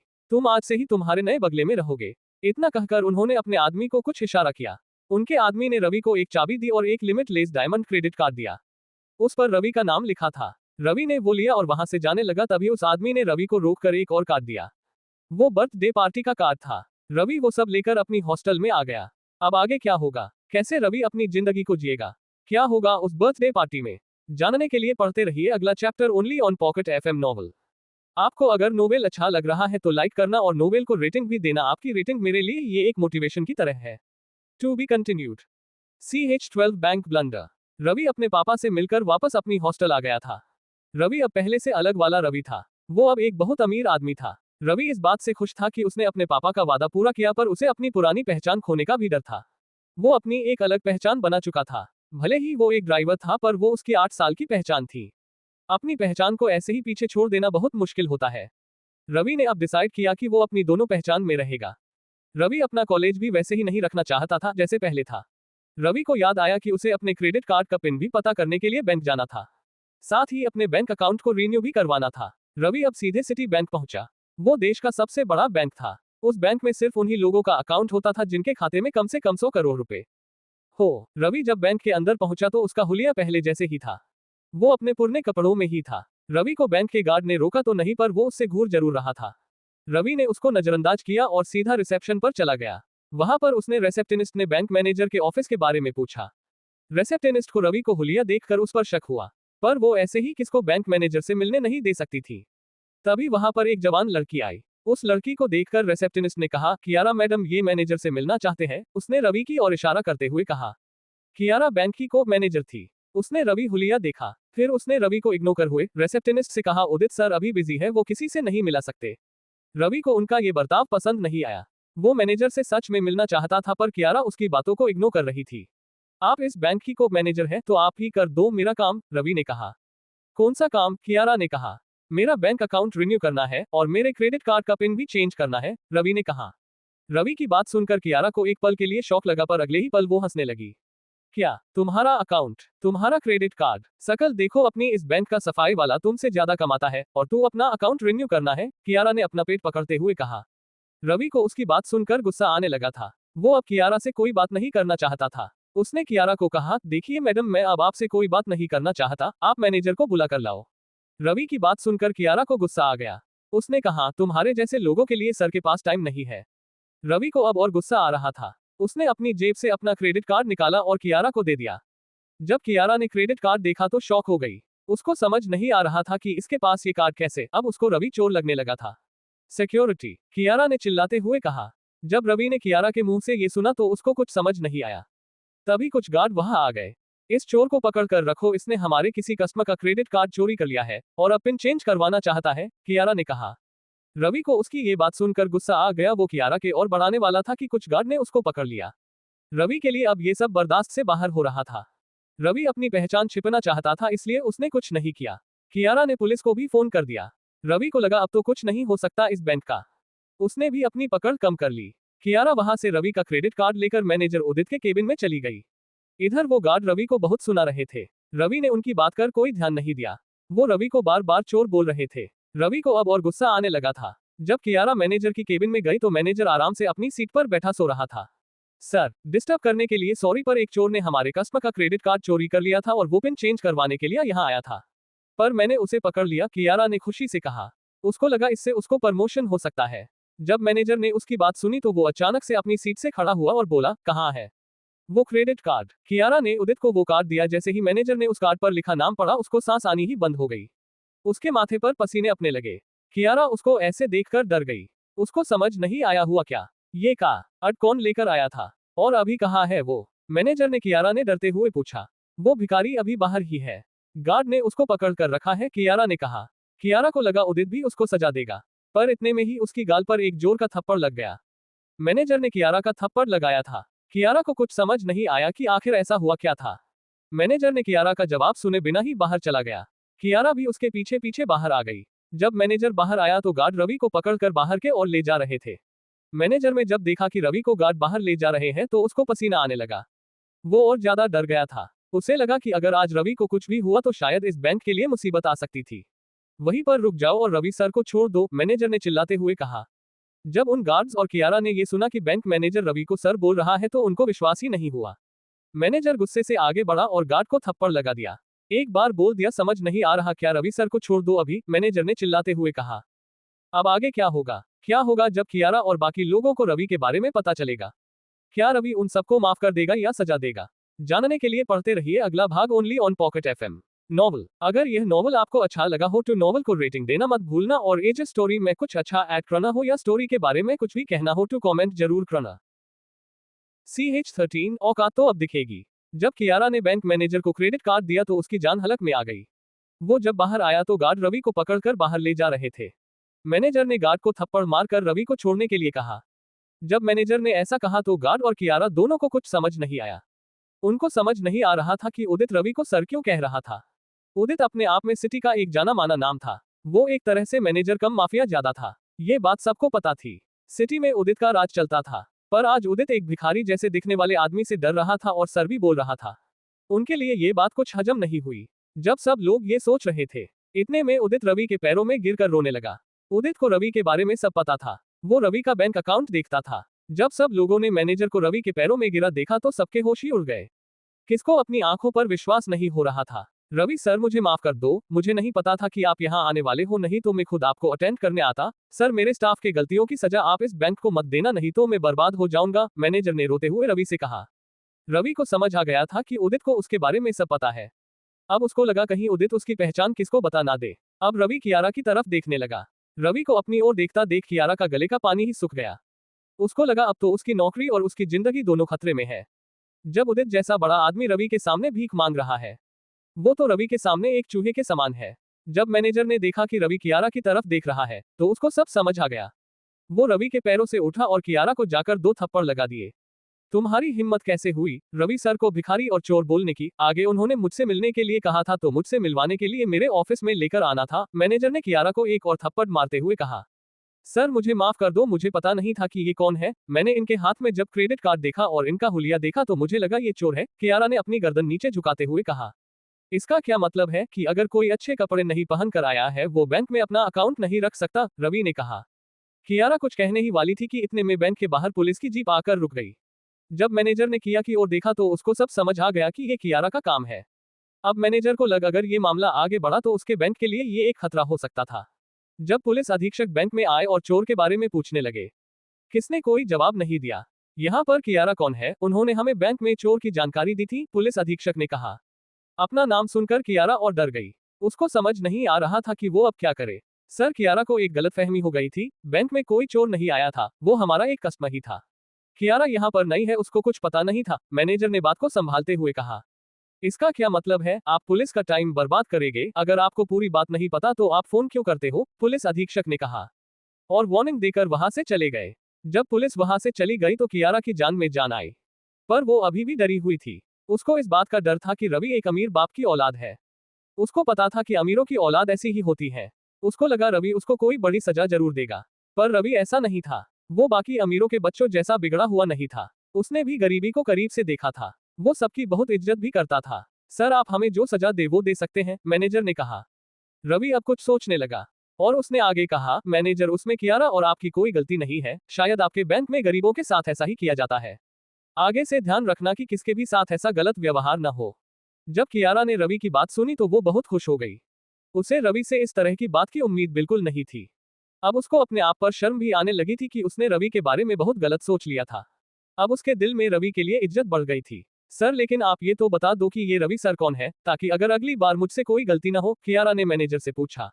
वो रवि के बारे में जानना चाहती थी। उसके दिमाग में कुछ अलग ही खिचड़ी पक रही थी। ये कौन है? तुम जानती भी हो ये? मैनेजर इससे आगे कुछ कहने ही वाला था कि रवि ने उसे अपने इशारे से रोक लिया।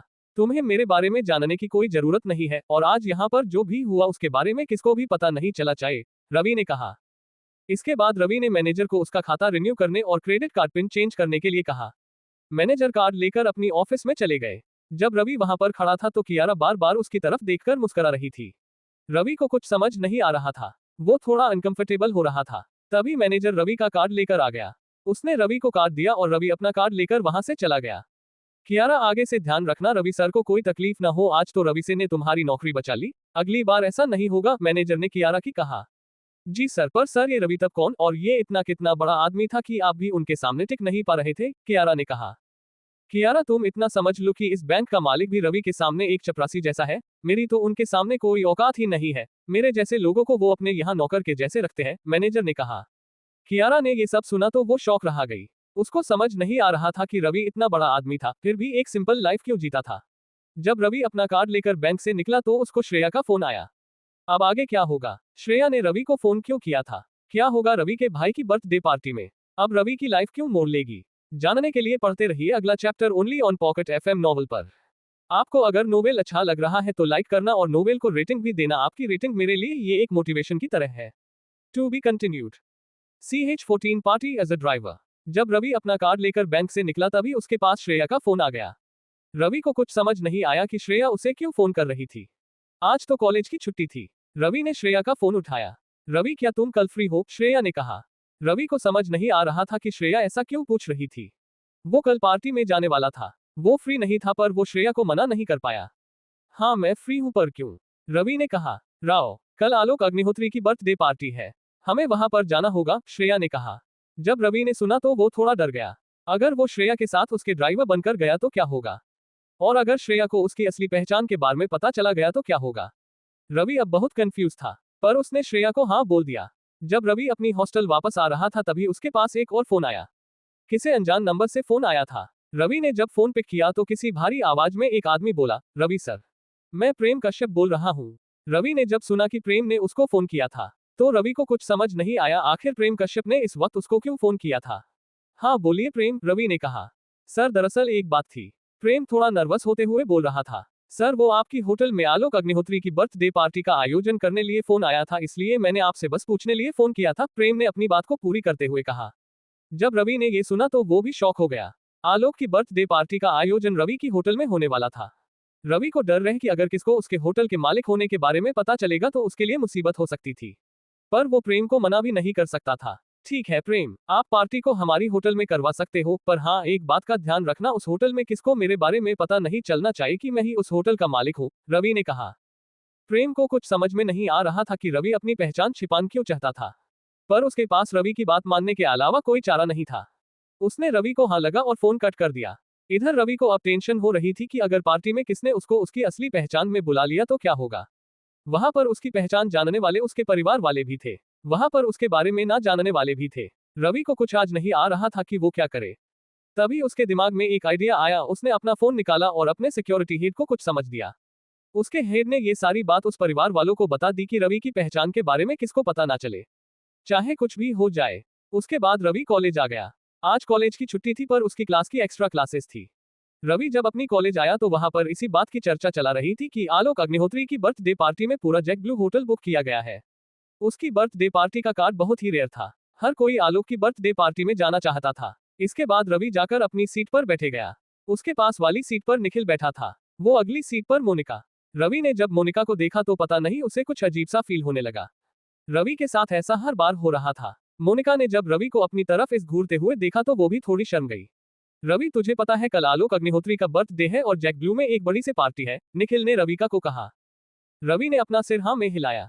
यार अगर हमारे पास भी उस पार्टी का कार्ड होता तो मजा ही आ जाता। इतने में मोनिका ने भी रवि को देखते हुए कहा। मोनिका ने जब ये कहा तो वो बहुत ही खुश लग रही थी। वो पार्टी के लिए बहुत ही एक्साइटेड थी, पर उसके पास कार्ड भी नहीं था इसलिए को थोड़ी उदास भी थी। रवि ने जब मोनिका को उदास देखा तो वो भी थोड़ा दुखी हो गया। तभी उसे याद आया कि वो अपने दोस्तों को भी तो उस पार्टी में ले जा सकता था।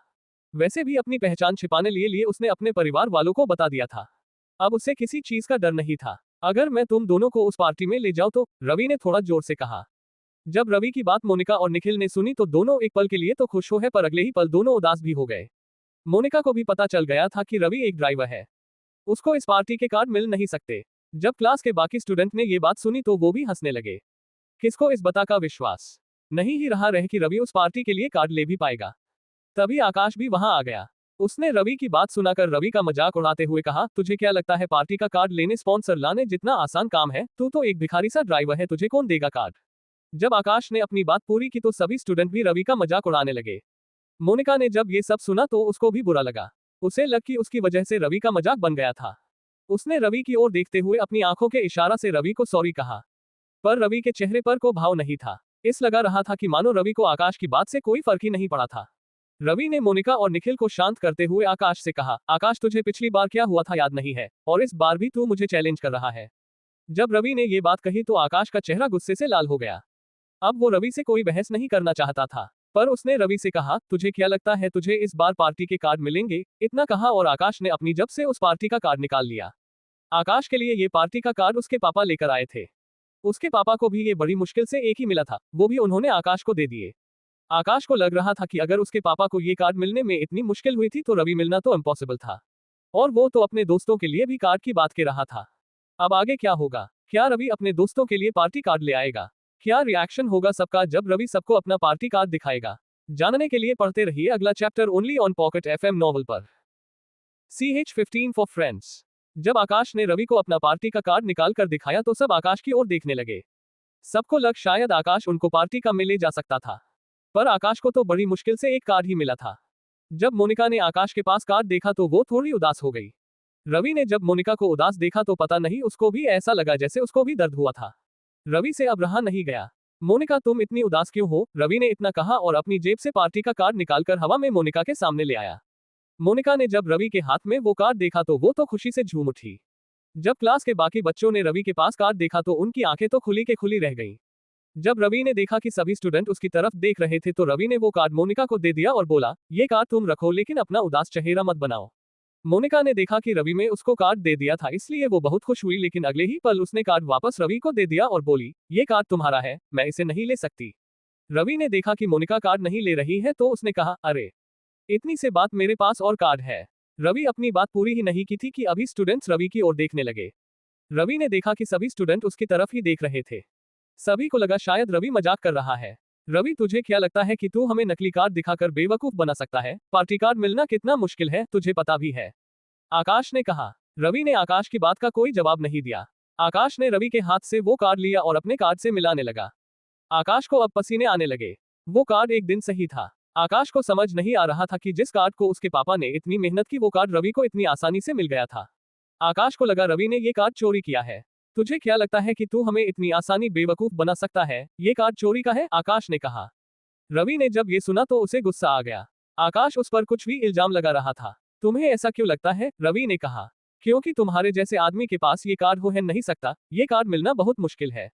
तुम्हें पता भी है ये कार्ड आलोक अग्निहोत्री के बर्थडे पार्टी का है, तुम जैसे भिखारी को वहां काम भी नहीं रखा जाता, आकाश ने कहा। रवि को अब गुस्सा आने लगा। रवि को उसकी इस बात का कोई जवाब देने की जरूरत तो नहीं थी, पर रवि को लगा आकाश ने अपनी लिमिट क्रॉस कर दी है। तुम क्या करोगे अगर मैं इसे ही 2 और कार्ड लेकर आ जाऊं, एक मोनिका के लिए और एक निखिल के लिए? रवि ने कहा। जब आकाश ने उसकी बात सुनी तो वो भी डर गया। उसे लगा अगर रवि से इस बात के लिए चैलेंज किया तो उसकी वही हाल ही गया तो जो पिछली बार हुआ था। आकाश ने कुछ नहीं कहा। जब मोनिका और निखिल ने रवि की बात सुनी तो वो भी खुश हो गए। उन्हें लगा अगर रवि अपने लिए कार्ड ला सकता था तो उनके लिए भी ला सकता था। अब पूरी क्लास रवि को ही देख रही थी। क्या तुम सच में और कार्ड ला सकते हो? मोनिका ने कहा। हाँ क्यों नहीं, जरूर ला सकता हूँ, आखिर पार्टी का असली मजा तो दोस्तों के साथ ही तो आता है, रवि ने कहा। रवि का इतना कहना ही था कि सभी स्टूडेंट उसके पास आकर बैठ गए। रवि ने उन सबको इग्नोर किया और क्लास से बाहर आ गया। उसके पीछे मोनिका और निखिल भी आ गए। निखिल और मोनिका को अब भी समझ नहीं आ रहा था कि रवि के पास वो कार्ड कहाँ से आया। और रवि तो उनके लिए कार्ड लाने की बात कर रहा था। इसके बाद रवि और वो दोनों कॉलेज कैंटीन में आ गए। आज कैंटीन में इतनी भीड़ नहीं थी। तीनों अपनी टेबल पर जाकर बैठ गए। जब तीनों खाना खा रहे थे तभी वहां पर फिर से वही कार आकर रुकी। उसमें मालिनी और अक्षत थे। ये वही थे जिन्होंने रवि को पिछली बार टेबल से उठने के लिए कहा था। रवि ने उन दोनों को इग्नोर किया और अपना खाना खत्म करके वहां से जाने लगा। जब वो जा ही रहा था कि इतने में उसके सामने मालिनी जानबूझकर टकरा गई। मालिनी की हाथ में एक सूप का कप था, वो अक्षत के ऊपर गिर गया। जब अक्षत ने देखा कि उसके ऊपर रवि की वजह से सूप गिर गया था, उसके पूरे कपड़े भी खराब हो गए थे। मालिनी ने जानबूझकर ये किया था ताकि वो रवि की अक्षत से पिटवा दे। वो रवि से उसे इग्नोर करने का बदला लेना चाहती थी। अबे ओ भिखारी, ये क्या किया तूने? तुझे पता भी है ये शर्ट कितने का है? तुम जैसे लोगों के बस में नहीं है ऐसा शर्ट लेना, और तूने मेरा शर्ट खराब कर दिया। अब ये शर्ट को तू ही साफ करेगा, अक्षत ने कहा। रवि ने जब ये सुना तो उसने अक्षत की बात को इग्नोर किया। अक्षत को गुस्सा आ गया। उसने रवि को फिर से धमकी देते हुए कहा, आज तू यहाँ से मेरा शर्ट साफ किए बिना नहीं जा सकता। अगर तुझे और तेरे दोस्तों को यहाँ से जाना है तो अभी के अभी ये शर्ट साफ कर। रवि को समझ नहीं आ रहा था कि अक्षत किस बात पर इतना गुस्सा कर रहा था। इसमें रवि की कोई गलती भी नहीं थी। और अगर मैंने तुम्हारी बात नहीं मानी तो तुम क्या कर लोगे? रवि ने कहा। तुम्हें पता भी है अक्षत कौन है? वो तुम्हारी पूरी जिंदगी बर्बाद कर देगा, समझे? मालिनी ने अक्षत को मक्खन लगाते हुए कहा। कौन है? रवि ने कहा। ये प्रेम कश्यप का बेटा है, मालिनी ने कहा। जब रवि ने मालिनी की बात सुनी तो वो जोर से हंसने लगा। अक्षत और मालिनी को कुछ समझ नहीं आता कि रवि हंस क्यों रहा था। कहीं प्रेम कश्यप का नाम सुनकर पागल तो नहीं हो गया। अब आगे क्या होगा? क्या होगा जब प्रेम कश्यप को पता चलेगा उसका बेटे ने रवि से पंगा ले लिया था? क्या होगा जब अक्षत को रवि के बारे में पता चलेगा? जानने के लिए पढ़ते रहिए अगला chapter only one pocket FM novel पर। CH16 अक्षत की माफी। जब मालिनी ने रवि को बताया कि अक्षत प्रेम कश्यप का बेटा है तो रवि को हंसी आ गई। मालिनी और अक्षत को समझ नहीं आ रहा था कि रवि हंस क्यों रहा था। कहीं वो प्रेम कश्यप का नाम सुनकर डर तो नहीं गया था। तुझे इतनी हंसी किस बात की आ रही है, तुझे पता भी है मेरे एक इशारे पर तुझे गायब करवा दूंगा, अक्षत ने कहा। रवि को उसकी बात सुनकर फिर से हंसी आ गई। रवि कैंटीन में कोई हंगामा खड़ा नहीं करना चाहता था। वो नहीं चाहता था कि किसको उसके और प्रेम के बारे में पता चले। देखो, मैं इस कैंटीन में कोई हंगामा खड़ा करना नहीं चाहता, इसलिए इस छोटी से बात के लिए इतना ओवर हाइप मत बनो, रवि ने कहा। क्या मतलब इतनी छोटी सी बात है, तुझे पता भी है इस शर्ट की कीमत क्या है? तुझ जैसे भिखारी को क्या ही पता होगा, अक्षत ने कहा। रवि को अब समझ नहीं आ रहा था कि वो अक्षत से कैसे डील करे। उसके दोस्त भी वही थे। जब अक्षत ने देखा कि रवि अब टेंशन में है, उसको लगा रवि डर गया है। अब तो तुझे मेरे पैरों में गिरकर माफी भी मांगनी पड़ेगी, अक्षत ने कहा। अब रवि को लगा ये कुछ ज्यादा ही हो गया है। वो अक्षत को कुछ कहने ही वाला था कि इतने में कैंटीन का दरवाजा खुला और कोई अंदर आया। जब रवि ने उसको देखा तो वो मन ही मन में हंसने लगा। वो आरती ही थी, प्रेम के बेटी। दरअसल अक्षत और मालिनी कैंटीन में आरती के लिए खाना लेने के लिए ही आए थे। जब इतनी देर में कोई खाना लेकर नहीं आया तो वो अंदर आ गई। दीदी, आप क्यों आए यहाँ पर? मैं खाना लेकर आ रहा था, ये तो बस इस भिखारी की वजह से मेरे शर्ट खराब हो गया था, इसलिए थोड़ा लेट हो गया, अक्षत ने कहा। जब आरती ने रवि की ओर देखा तो रवि का चेहरा उसकी ओर नहीं था। जब रवि ने अपना चेहरा आरती की ओर किया तो आरती की तो हालत ही खराब हो गई। उसको लगा उसने कोई भूत देख लिया हो। उसको लगा कि उसके भाई ने भी वही गलती की थी जो उसने की थी। अक्षत, तुम्हें बात करने की कोई तमीज है या नहीं? किसको तुम भिखारी नहीं बोल सकते? अभी के अभी इनसे माफी मांगो, आरती ने कहा। जब अक्षत ने ये सुना तो उसको अपने कानों पर विश्वास ही नहीं हुआ। उसको समझ नहीं आया कि उसकी दीदी ने ऐसा क्यों कहा था। वो तो कभी ऐसी नहीं थी। उनका तो अपना एटीट्यूड था। वो कभी किसको इस बात नहीं करती थी। दूसरी ओर जब निखिल और मोनिका ने ये सुना कि आरती अक्षत को रवि से माफी मांगने के लिए कह रही है तो उनको भी अजीब लगा। पिछली बार जब होटल जैक ब्लू में रवि और आरती की बीच अनबन हुई थी, तब आरती रवि पर बहुत गुस्सा थी। पर आज अचानक क्या हुआ कि आरती ये सब कर रही है? इतने में कैंटीन में एक जोर की आवाज गूंजी। आरती ने अक्षत को चांटा मार दिया। तुझे एक बार जो बोला समझ नहीं आया कि इनसे माफी मांगो, आरती ने कहा। अक्षत को आरती के ऐसे रिएक्शन की उम्मीद नहीं थी। उसको लगा उसकी दीदी पागल तो नहीं हो गई थी, पर उसके पास आरती की बात मानने के अलावा कोई चारा भी नहीं था। सॉरी रवि, मुझसे गलती हो गई, मुझे माफ कर दो, अक्षत ने कहा। रवि ने कुछ नहीं कहा। वैसे भी वो इस मामले को और आगे नहीं ले जाना चाहता था, इसलिए वो बिना कुछ बोले वहां से चला गया। रवि के जाने के बाद मालिनी और दोनों भाई बहन अपना खाना लेकर वहां से चले गए। कार में बैठे अक्षत आरती से कुछ पूछना चाहता था। दीदी, अपने ये क्या किया? अपने उस भिखारी से माफी मांगने को कहा, अक्षत ने कहा। जब अक्षत ने ये कहा तो आरती का चेहरा फिर से लाला हो गया। वो फिर से अक्षत को गुस्से से घूरने लगी। वो अक्षत को रवि के बारे में बताना चाहती थी, ताकि अक्षत आगे से ऐसा कुछ ना करे। पर मालिनी वहां पर बैठी थी। आरती को लगा ये सही टाइम नहीं है कुछ भी बताने का। तुम बस इतना जान लो कि आगे से रवि को कभी भी कुछ मत बोलना, नहीं तो कोई और मुसीबत आ जाएगी। जब आरती ये बोल रही थी तो उसके दिमाग में वही चल रहा था जो उसके साथ हुआ था। अक्षत ने आगे कुछ नहीं कहा। उसे पता था उसकी बहन बिना कुछ रीजन ऐसा कुछ नहीं करेगी। हो ना हो इसमें उसकी बहन का कोई और मोटिव हो। वही मालिनी अभी भी कंफ्यूज थी। उसे समझ नहीं आ रहा था कि ये दोनों भाई बहन को हो क्या गया था। जब रवि, मोनिका और निखिल कैंटीन से निकले तो मोनिका ने फिर से उसे पार्टी कार्ड की बात कही। मोनिका को कहीं ना कहीं अब रवि पर भरोसा था कि अगर वो अपने लिए कार्ड ला सकता था तो उनके लिए भी ला सकता था।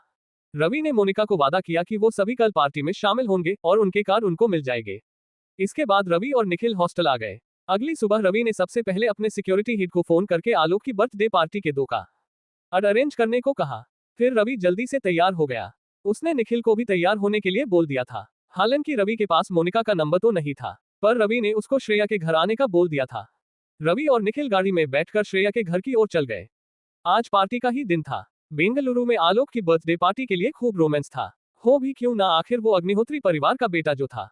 जब रवि श्रेया के घर पहुंचा तो उससे पहले ही रवि का सिक्योरिटी हिट ने कार को रवि तक पहुंचा दिया था। मोनिका भी वही थी। रवि ने सबको गाड़ी में सवार किया और होटल जैक ब्लू की ओर निकल गए। जब रवि और बाकी सब जैक ब्लू होटल पहुंचे तो उन्होंने देखा कि होटल को इतना अच्छे से सजा रखा था कि देखने वाले तो देखते ही रह गए। रवि और बाकी सब उस होटल में पहुंच गए। तभी रवि की नजर वहां पर खड़े आकाश पर पड़ी। आकाश ने जब रवि और उसके दोस्तों को वहां पर देखा तो वो भी शॉक हो गया था। उसको विश्वास ही नहीं हुआ कि रवि उसके दोस्तों के लिए भी कार का इंतजाम कर सकता था। तभी आकाश को के दिमाग एक आइडिया आया। अब वो रवि की इस पूरी पार्टी के सामने बदनाम करने की कोई तरकीब सोच रहा था। अब आगे क्या होगा इस पार्टी में? क्या करेगा आकाश? अब क्या होगा जब वो पाने भाई से मिलेगा? जानने के लिए पढ़ते रहिए अगला chapter only on Pocket FM novel पर। CH17 पार्टी में हंगामा। जब रवि और उसके दोस्त पार्टी में पहुंचे तो आकाश उनको वहां देखकर हैरान हो गया। उसको विश्वास ही नहीं हुआ कि रवि अपने दोस्तों के लिए भी इस पार्टी का कार्ड लेकर आ सकता था। वो अब रवि के साथ इस पार्टी में कुछ ऐसा करने का सोच रहा था कि उससे रवि की बेइज्जती हो। रवि ने जब पार्टी का माहौल देखा तो देखता ही रह गया। उसके भाई के आज बर्थडे पार्टी थी। हालांकि रवि के सभी जानने वाले पहले ही बता दिया गया कि रवि की पहचान को छिपा कर रखा जाना चाहिए। पर परिवार के लोग रवि से मिलना चाहते थे। इस बहाने वो रवि से अपनी नजदीकियां बढ़ाना चाहते थे, ताकि आगे चलकर रवि उनके काम आ सके। इधर पार्टी में सभी लोग आ चुके थे। पार्टी को माहौल बहुत अच्छा था। सभी पार्टी एंजॉय कर रहे थे। आलोक अभी तक पार्टी में आया नहीं था। सभी उसका ही इंतजार कर रहे थे। जब रवि पार्टी एंजॉय कर रहे था तभी उसकी नजर किससे टकराए। रवि ने उसको देखा तो उसको लगा कि अब शायद पार्टी में हंगामा हो सकता था। इसलिए वो उससे थोड़ा अपना चेहरा छिपाने लगा। आकाश ने उसको ऐसा करते देख लिया था। रवि जिससे अपना चेहरा छिपा रहा था वो और कोई नहीं वही महिला थी जिसने मोनिका और उसकी मां को सड़क पर परेशान किया था। और बाद में रवि ने उनको बचा लिया था। जब आकाश ने देखा कि रवि और उस महिला के बीच में कुछ तो गड़बड़ है तो उसके दिमाग में एक आइडिया आ गया। अब वो रवि को मजा चखा सकता था, वो भी सबके सामने। रवि अब उस महिला को भूल चुका था। वो अपनी पार्टी एंजॉय कर रहा था। वो वहां के बार के पास गया और अपने लिए एक ड्रिंक ऑर्डर की। जैसे ही रवि ड्रिंक लेकर आ रहा था, इतने में भीड़ में से किसी ने रवि को धक्का दे दिया और वो ड्रिंक उस महिला पर जाकर गिर गई। जब रवि ने देखा कि उसने ड्रिंक उसी महिला पर गिरा दी थी जिससे वो बच रहा था तो उसको लगा अब इस पार्टी में जरूर हंगामा होगा। इधर आकाश बहुत खुश था। उसने ही रवि धक्का दिया था। अब तो वो बस रवि की इंसल्ट को एंजॉय करना चाहता था। तुम्हें दिखता नहीं है क्या, अंधे हो क्या, उस महिला ने कहा। अभी तक उस महिला ने रवि को देखा नहीं था, इसलिए उसने रवि को आराम से ये कहा था। महिला को पता था इस पार्टी में आने वाला हर आदमी एक अच्छे बैकग्राउंड से आता था। पर जैसे ही उस महिला ने रवि को देखा उसका गुस्सा 7वें आसमान पर पहुंच गया। उसको रवि से उस सड़क वाली बात का बदला लेना ही था, पर आज रवि ने उसकी पार्टी वाली ड्रेस भी खराब कर दी थी। अब वो रवि को किसी भी हाल में अपना बदला लेना चाहती थी। तुम यहाँ कैसे, तेरे जैसे भिखारी को अंदर किसने आने दिया?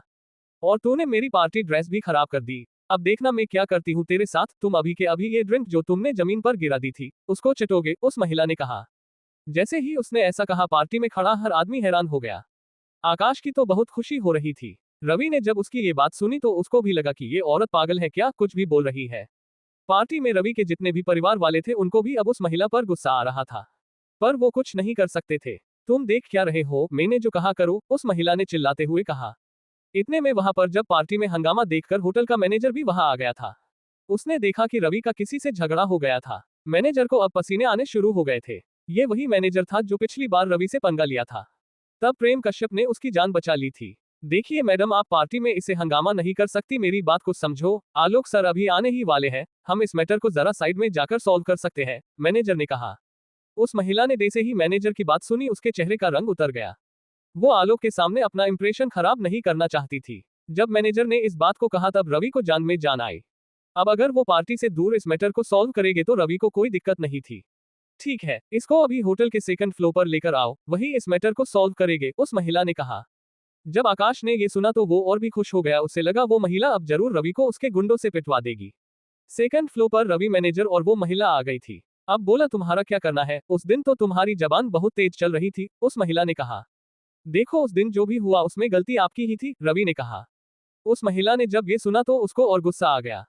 रवि भला उससे इस कैसे बात कर सकता था। अब वो महिला रवि किसी भी हाल में इसे ही नहीं जाने देना चाहती थी। अब बात उसके ईगो पर आ गई थी। एक भिखारी जैसे दिखने वाला लड़का उससे इस जबान लड़ा रहा था। उसको ये बिल्कुल बर्दाश्त नहीं था। होटल के मालिक को बुलाओ, उस महिला ने कहा। जब मैनेजर और रवि ने ये बात सुनी तो उनके तो कान खड़े हो गए।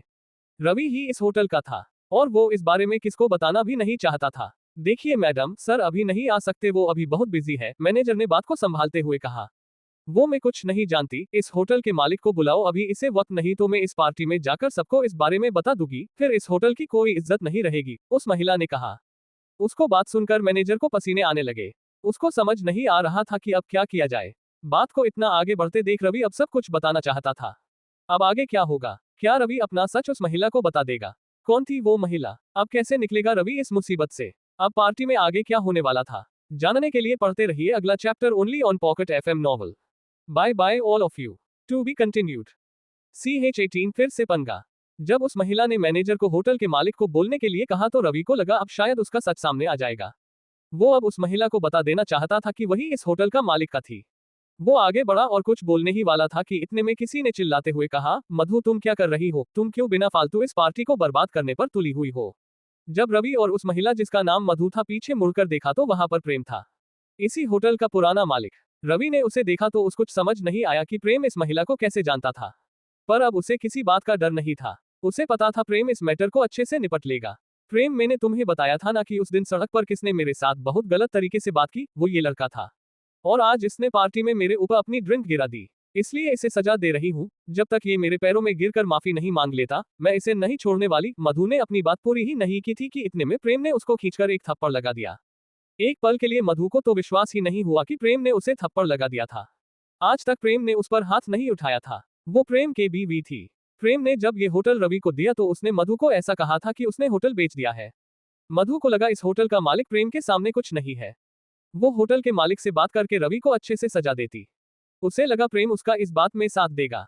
इससे उलट प्रेम ने उसको थप्पड़ लगा दिया था। पर उसे ये नहीं समझ आया कि प्रेम ने ऐसा क्यों किया। मेरा मुंह क्या देख रही ही, रवि सर से अभी माफी मांगो, नहीं तो। प्रेम ने आगे कुछ नहीं कहा। प्रेम की बात सुनकर मधु को बहुत बड़ा झटका लगा, मानो किसने उसकी इज्जत उससे छीन ली हो। उसको तो अभी तक समझ नहीं आया कि प्रेम इस क्यों कर रहा है। क्या वो पागल हो नहीं हो गया था। मैंने क्या कहा तुमने सुना नहीं? रवि सर से माफी मांगो, वो भी उनके पैरों में गिरकर प्रेम से चिल्लाते हुए कहा।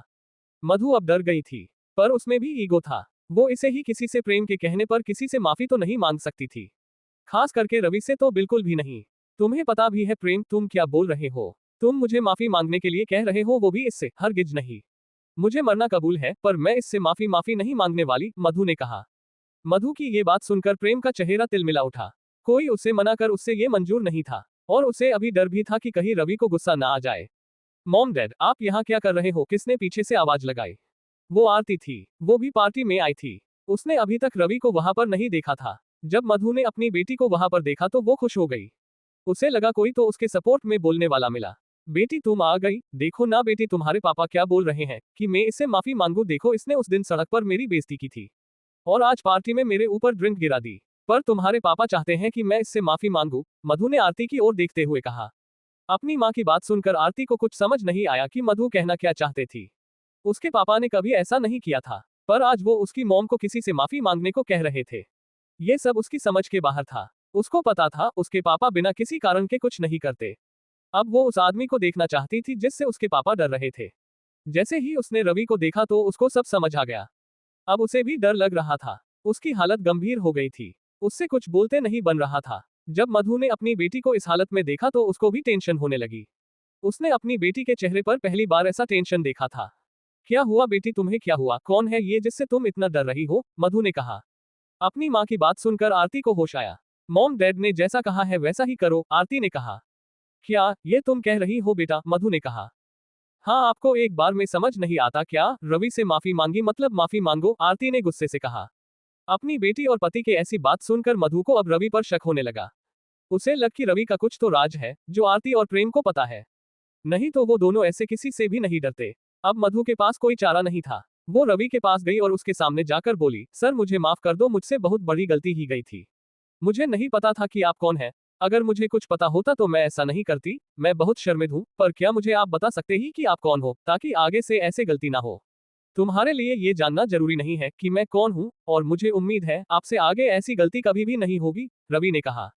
वो अब इस फैमिली मैटर में नहीं पढ़ना चाहता था। रवि ने इतना कहा और वापस पार्टी में चला गया। रवि के वहां से निकलते ही मधु प्रेम और आरती की ओर देखने लगी। वो प्रेम से रवि के बारे में पूछना चाहती थी, पर उसे पता था प्रेम उसको कुछ नहीं बताएगा। मधु, मैं जानता हूँ तुम क्या पूछना चाहती हो, पर अभी मैं रवि के बारे में कुछ नहीं बता सकता। एक बार तेरी बेटी ने रवि से पंगा लिया था, इसलिए मुझे रवि को ये होटल गिफ्ट देनी पड़ी। अब अगर रवि को गुस्सा आ जाता तो हमारा परिवार सड़क पर आ जाता। प्रेम ने मधु को उस दिन रवि और आरती के बीच में जो कुछ हुआ सब बता दिया। मधु को ये सुनकर बहुत बड़ा झटका लगा। उसे नहीं पता था कि प्रेम ने ये होटल रवि को गिफ्ट दी थी। उसे तो लगा था कि प्रेम ने ये होटल बेची थी। अब मधु को समझ आने लगा था कि रवि कोई बहुत बड़ा आदमी था। इधर रवि जब पार्टी में वापस पहुंचा तो मोनिका और निखिल उसको लेकर बहुत चिंता में थे। जब रवि वापस आया तो उनकी जाना में जान आई, पर उनको समझ नहीं आया कि रवि ने पूरा मामला हैंडल कैसे किया। जब आकाश ने रवि को इस तरह मुस्कुराते हुए देखा तो उसे भी समझ नहीं आया कि रवि को कुछ हुआ क्या नहीं। क्या उस महिला के आदमियों ने रवि को ऐसे ही छोड़ दिया था? मधु भी पार्टी में वापस आ गई थी। वो रवि की ओर माफी की नजरों से देख रही थी। शायद उसे अपनी गलती का एहसास हो गया था। वो अब रवि से अपने रिश्ते वापस पहले जैसे करना चाहती थी। तभी होटल के सामने एक गाड़ी आकर रुकी। उसमें से बहुत ने बॉडीगार्ड बाहर आए। उन्होंने वहां पर खड़े लोगों को दूर किया और रास्ता बनाने लगे। आखिर कौन आया था और वो सब कौन थे जो रास्ता बना रहे थे? अब आगे क्या होगा इस पार्टी में, जानने के लिए पढ़ते रहिए अगला chapter only on Pocket FM novel पर। To be continued. CH19 Alok की एंट्री। जब रवि मधु और प्रेम के साथ डील करे आया तो निखिल, मोनिका और आकाश बहुत हैरान हुए। उनको विश्वास नहीं हुआ कि रवि ने इतना बड़ा मैटर हैंडल कर दिया था। तभी होटल के गेट पर कुछ हलचल होने लगी। कुछ बॉडीगार्ड्स होटल में और वहां पर लोगों को हटाकर रास्ता बनाने लगे। सबकी नजर अब होटल के मेन गेट के तरफ थी। तभी वहां पर तेज आवाज करती हुए एक लाल रंग की फरारी होटल के दरवाजे पर आकर रुकी। दिखने में वो फरारी इतनी सुंदर थी कि देखने वाले को उससे प्यार ही हो जाए। ये बहुत ही महंगी कार थी। इसे अफोर्ड करना किसी के बस की बात नहीं थी। ये दुनिया को सबसे महंगी कारों में से एक है। यार देख कितनी महंगी कार है ये, कहते हैं कि दुनिया में ये कार सिर्फ 50 ही है और उतनी ही महंगी भी है। यार इस कार पर तो मेरा दिल आ गया, भीड़ में खड़े एक रईस लड़के ने कहा। यार क्या बकवास कर रहा है, तुझे पता भी है ये कार की कीमत क्या है? तेरे जैसे अफोर्ड नहीं कर सकते, एक दूसरे लड़के ने कहा। पूरी होटल के लोगों में तरह तरह की बातें हो रही थी। सबको जानना था कि आखिर इस कार का मालिक को है। आखिर कौन है ये यंग मिलियनर? इधर रवि एक कोने में शांति ने खड़ा ये सब देख रहा था। जैसे उसे इस चीज से कोई फर्क नहीं पड़ रहा था कि कौन आया है और इतनी महंगी गाड़ी किसकी थी। तभी कार का दरवाजा खुला कर में से एक हैंडसम सा लड़का बाहर आया। उसने एक थ्री पीस सूट पहन रखा था। उम्र में ज्यादा नहीं था, तकरीबन 18 साल को नौजवान लड़का था वो आलोक अग्निहोत्री था। अग्निहोत्री परिवार का छोटा बेटा। अपने परिवार के नाम की तरह ही वो एकदम किसी देश के राजकुमार के जैसा लग रहा था। कुछ लड़कियां जो उस पार्टी में आई थी वो अब बस आलोक को ही देख रही थी। वो इसे देख रही थी जैसे कोई भूखी शेरनी अपने शिकार को देखती है। यार देख ना वो कितना हैंडसम है, ऐसा लग रहा है कि किसी देश का राजकुमार है। मैं तो इस राजकुमार की रानी बनने को तैयार हूँ, वहां खड़ी एक लड़की ने कहा। तुझे तो आलोक देखेगा भी नहीं, रानी की बात तो बहुत दूर की है, एक और लड़की ने कहा। तुम्हारे कहने का क्या मतलब है कि मैं सुंदर नहीं हूँ? तुम देखना आलोक मुझे बहुत पसंद करेगा, उस लड़की ने कहा। उस लड़की की बात सुनकर बाकी लड़कियां भी हंसने लगी।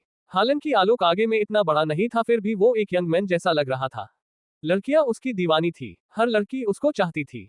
शायद वो उसको अपना बॉयफ्रेंड बनाना चाहती हो। इस तरह सभी एक दूसरे से कुछ न कुछ बातें किए जा रहे थे।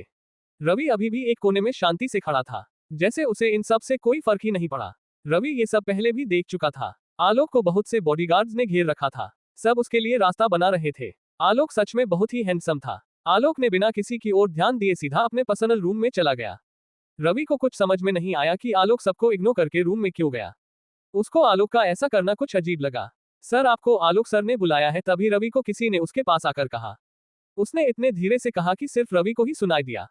रवि को अब तो और भी अजीब लग रहा था। आलोक उसे भला अब क्यों बुला रहा था? ऐसा क्या काम था कि आलोक रवि से अकेले में मिलना चाहता था? रवि वहां से बुना किसको पता चल वहां से आलोक के रूम की ओर चला गया। जब रवि आलोक के रूम में पहुंचा तो देखा कि रूम में आलोक के अलावा कोई नहीं था। आलोक ने जैसे ही रवि को देखा उसके चेहरे पर एक स्माइल आ गई थी। आज दोनों भाई 6 साल बाद मिले थे। आलोक जल्दी से गया और रवि के गले लग गया। रवि ने जैसे ही अपने भाई को ऐसे गले मिलते हुए देखा तो उसको भी ऐसा लगा मानो राम और लक्ष्मण मिले हो। आलोक और रवि का रिश्ता ऐसा ही था। रवि आलोक से बहुत प्यार करता था। परिवार में दोनों भाई भाई काम दोस्त के जैसे रहते थे। आलोक रवि के गले मिलते हुए रो रहा था। रवि ने आलोक को ऐसे रोते हुए देखा तो उसके आंखों में भी आंसू आ गए। दोनों आलोक अभी भी रवि के गले लगा हुआ था। आलोक बहुत ही मासूम लग रहा था। रवि भी आलोक से बहुत प्यार करता था। जब रवि घर छोड़कर गया था तब आलोक ने 2 दिन तक खाना नहीं खाया था। वो अपनी माँ से भी नाराज था। उसको अपनी माँ से नफरत थी कि उन्होंने रवि को घर से बाहर निकलवा दिया था। बस कर छोटे, अब क्या तू मुझे भी रुलाएगा? आज तो इतनी खुशी का दिन है और तू रो रहा है। बस भी कर, मैं अब तेरे साथ ही रहूंगा, रवि ने आलोक को अपने गले से दूर करते हुए कहा। सच्ची भैया, अब से आप मेरे साथ ही रहेंगे, आलोक ने खुश होते हुए कहा। हाँ छोटे, अब देखना हम दोनों नहीं धूम मचा देंगे, रवि ने कहा। रवि की बात सुनकर आलोक के चेहरे पर बड़ी सी मुस्कान आ गई, पर बाद में वो उदास हो गया। रवि में उसका उदास चेहरा देखा तो उसको कुछ समझ नहीं आया, आखिर आलोक को कौन सी टेंशन थी। क्या हुआ आलोक, आज तो इतनी खुशी का दिन है, फिर भी तुम इतना उदास हो, क्या बात है? छोटे, रवि ने कहा। बड़े भैया मुझे माफ कर दो, मैं आपका गुनहगार हूँ, आलोक ने कहा। आलोक की बात सुनकर रवि और भी कंफ्यूज हो गया। आखिर आलोक क्या बात कर रहा था? नहीं छोटे, तू किस बात का गुनहगार है, ऐसा मत बोल, रवि ने कहा। नहीं भैया, मैं आपका गुनहगार हूँ, शायद मैं अपने आप को कभी भी माफ नहीं कर पाऊंगा। मेरी वजह से आपको 6 साल तक परिवार से दूर रहना पड़ा। आपको कितना दर्द हुआ होगा, परिवार से दूर रहना बहुत मुश्किल होता है, आलोक ने कहा। अपने भाई के ऐसी बात सुनकर रवि के आंखों में भी आंसू आ गए। वो अपने आप को इतना लकी मान रहा था कि उसे आलोक जैसा नहीं मिला। नहीं छोटे, अपने आप को दोष मत दो, इसमें तुम्हारी कोई गलती नहीं है, मैं अपनी मर्जी से गया था और पापा का वादा मैं कभी नहीं तोड़ता, तुझे तो पता ही है, रवि ने कहा। पर फिर भी भैया आलोक इससे आगे कुछ बोल पता रवि ने उसे फिर से गले लगा लिया।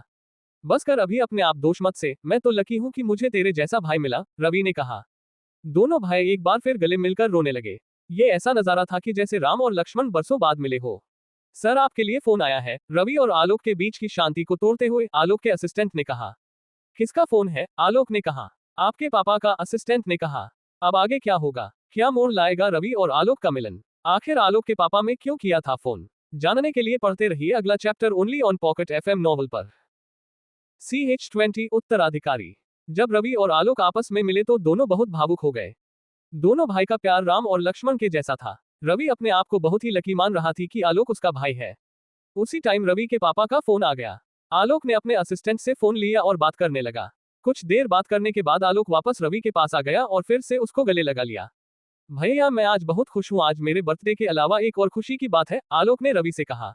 रवि को कुछ समझ नहीं आया कि और क्या खुशी की बात है। अरे आज आपका वादा पूरा हुआ, आप अब फिर से अग्निहोत्री परिवार का हिस्सा बन गए हो, और साथ में अग्निहोत्री परिवार के उत्तराधिकारी भी, आलोक ने कहा। रवि आलोक की बात सुनकर हंस दिया। आलोक के चेहरे पर खुशी देखकर रवि को काफी अच्छा लग रहा था। आज इतने दिनों बाद दोनों भाई खुश थे, पर अचानक रवि कुछ सोचकर उदास हो गया। जब आलोक ने रवि को इस देखा तो उसको कुछ समझ नहीं आया। क्या रवि वापस आने से खुश नहीं था, क्या हुआ भैया, क्या आप खुश नहीं है, आलोक ने कहा। नहीं रवि ऐसी कोई बात नहीं है, पर रवि इससे आगे कुछ नहीं बोला। पर क्या भैया, आलोक ने कहा। आलोक तुझे तो पता ही है कि पापा ने मुझसे वादा क्यों लिया था, ताकि हम दोनों को उस परिवार के उत्तराधिकारी बनने का पूरा मौका मिल सके। इसलिए मुझे आते ही इस परिवार का उत्तराधिकारी बनाया जाना अच्छी बात नहीं है, रवि ने पूरी बात बताई। रवि की बात सुनकर आलोक ने रवि से अपना मुंह फेर लिया। वो एक छोटे बच्चे की तरह लग रहा था। क्या हुआ आलोक, क्या तुम भी वही सोच रहे हो जो मैं सोच रहा हूँ, रवि ने कहा।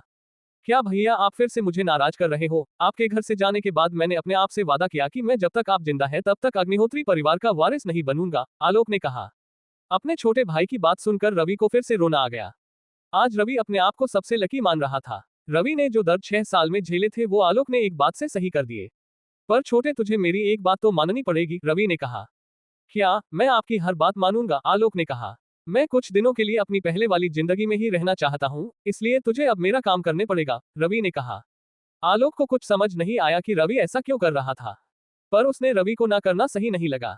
ठीक है भैया जैसा आप कहो, पर पापा से आप ही बात करना, आलोक ने कहा। अरे उसकी टेंशन मत लो, मेरी पापा से इस बारे में बात ही चुकी है, रवि ने कहा।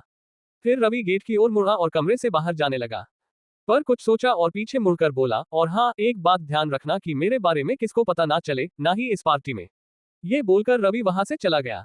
इसके बाद रवि वापस पार्टी में आ गया। आलोक भी अब पार्टी में आ गया था। पार्टी में काफी माहौल बन चुका था, सभी लोग बहुत एंजॉय कर रहे थे। रवि वापस जाकर निखिल और मोनिका के पास चला गया। इधर आलोक का केक भी आ गया था, पर वो बार बार रवि की तरफ देख रहा था। रवि ने देखा कि आलोक उसकी ओर देख रहा था तो उसे लगा कि ये कहीं मेरा काम न बिगाड़ दे।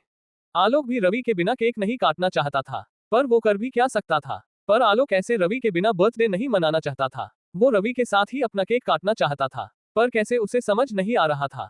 तभी उसको एक आइडिया आया।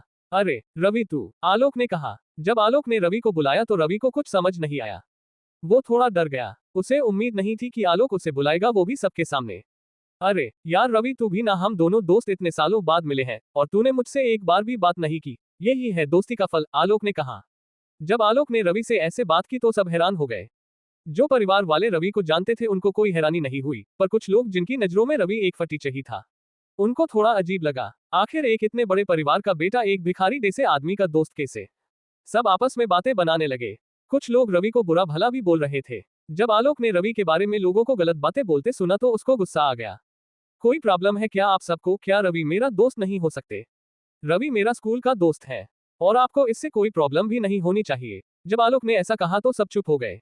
इधर जब निखिल और मोनिका ने सुना कि रवि और आलोक आपस में दोस्त हैं, उनको भाई हैरानी हुई। फिर उनको लगने लगा कि ये कार्ड शायद रवि आलोक से ही लाया था।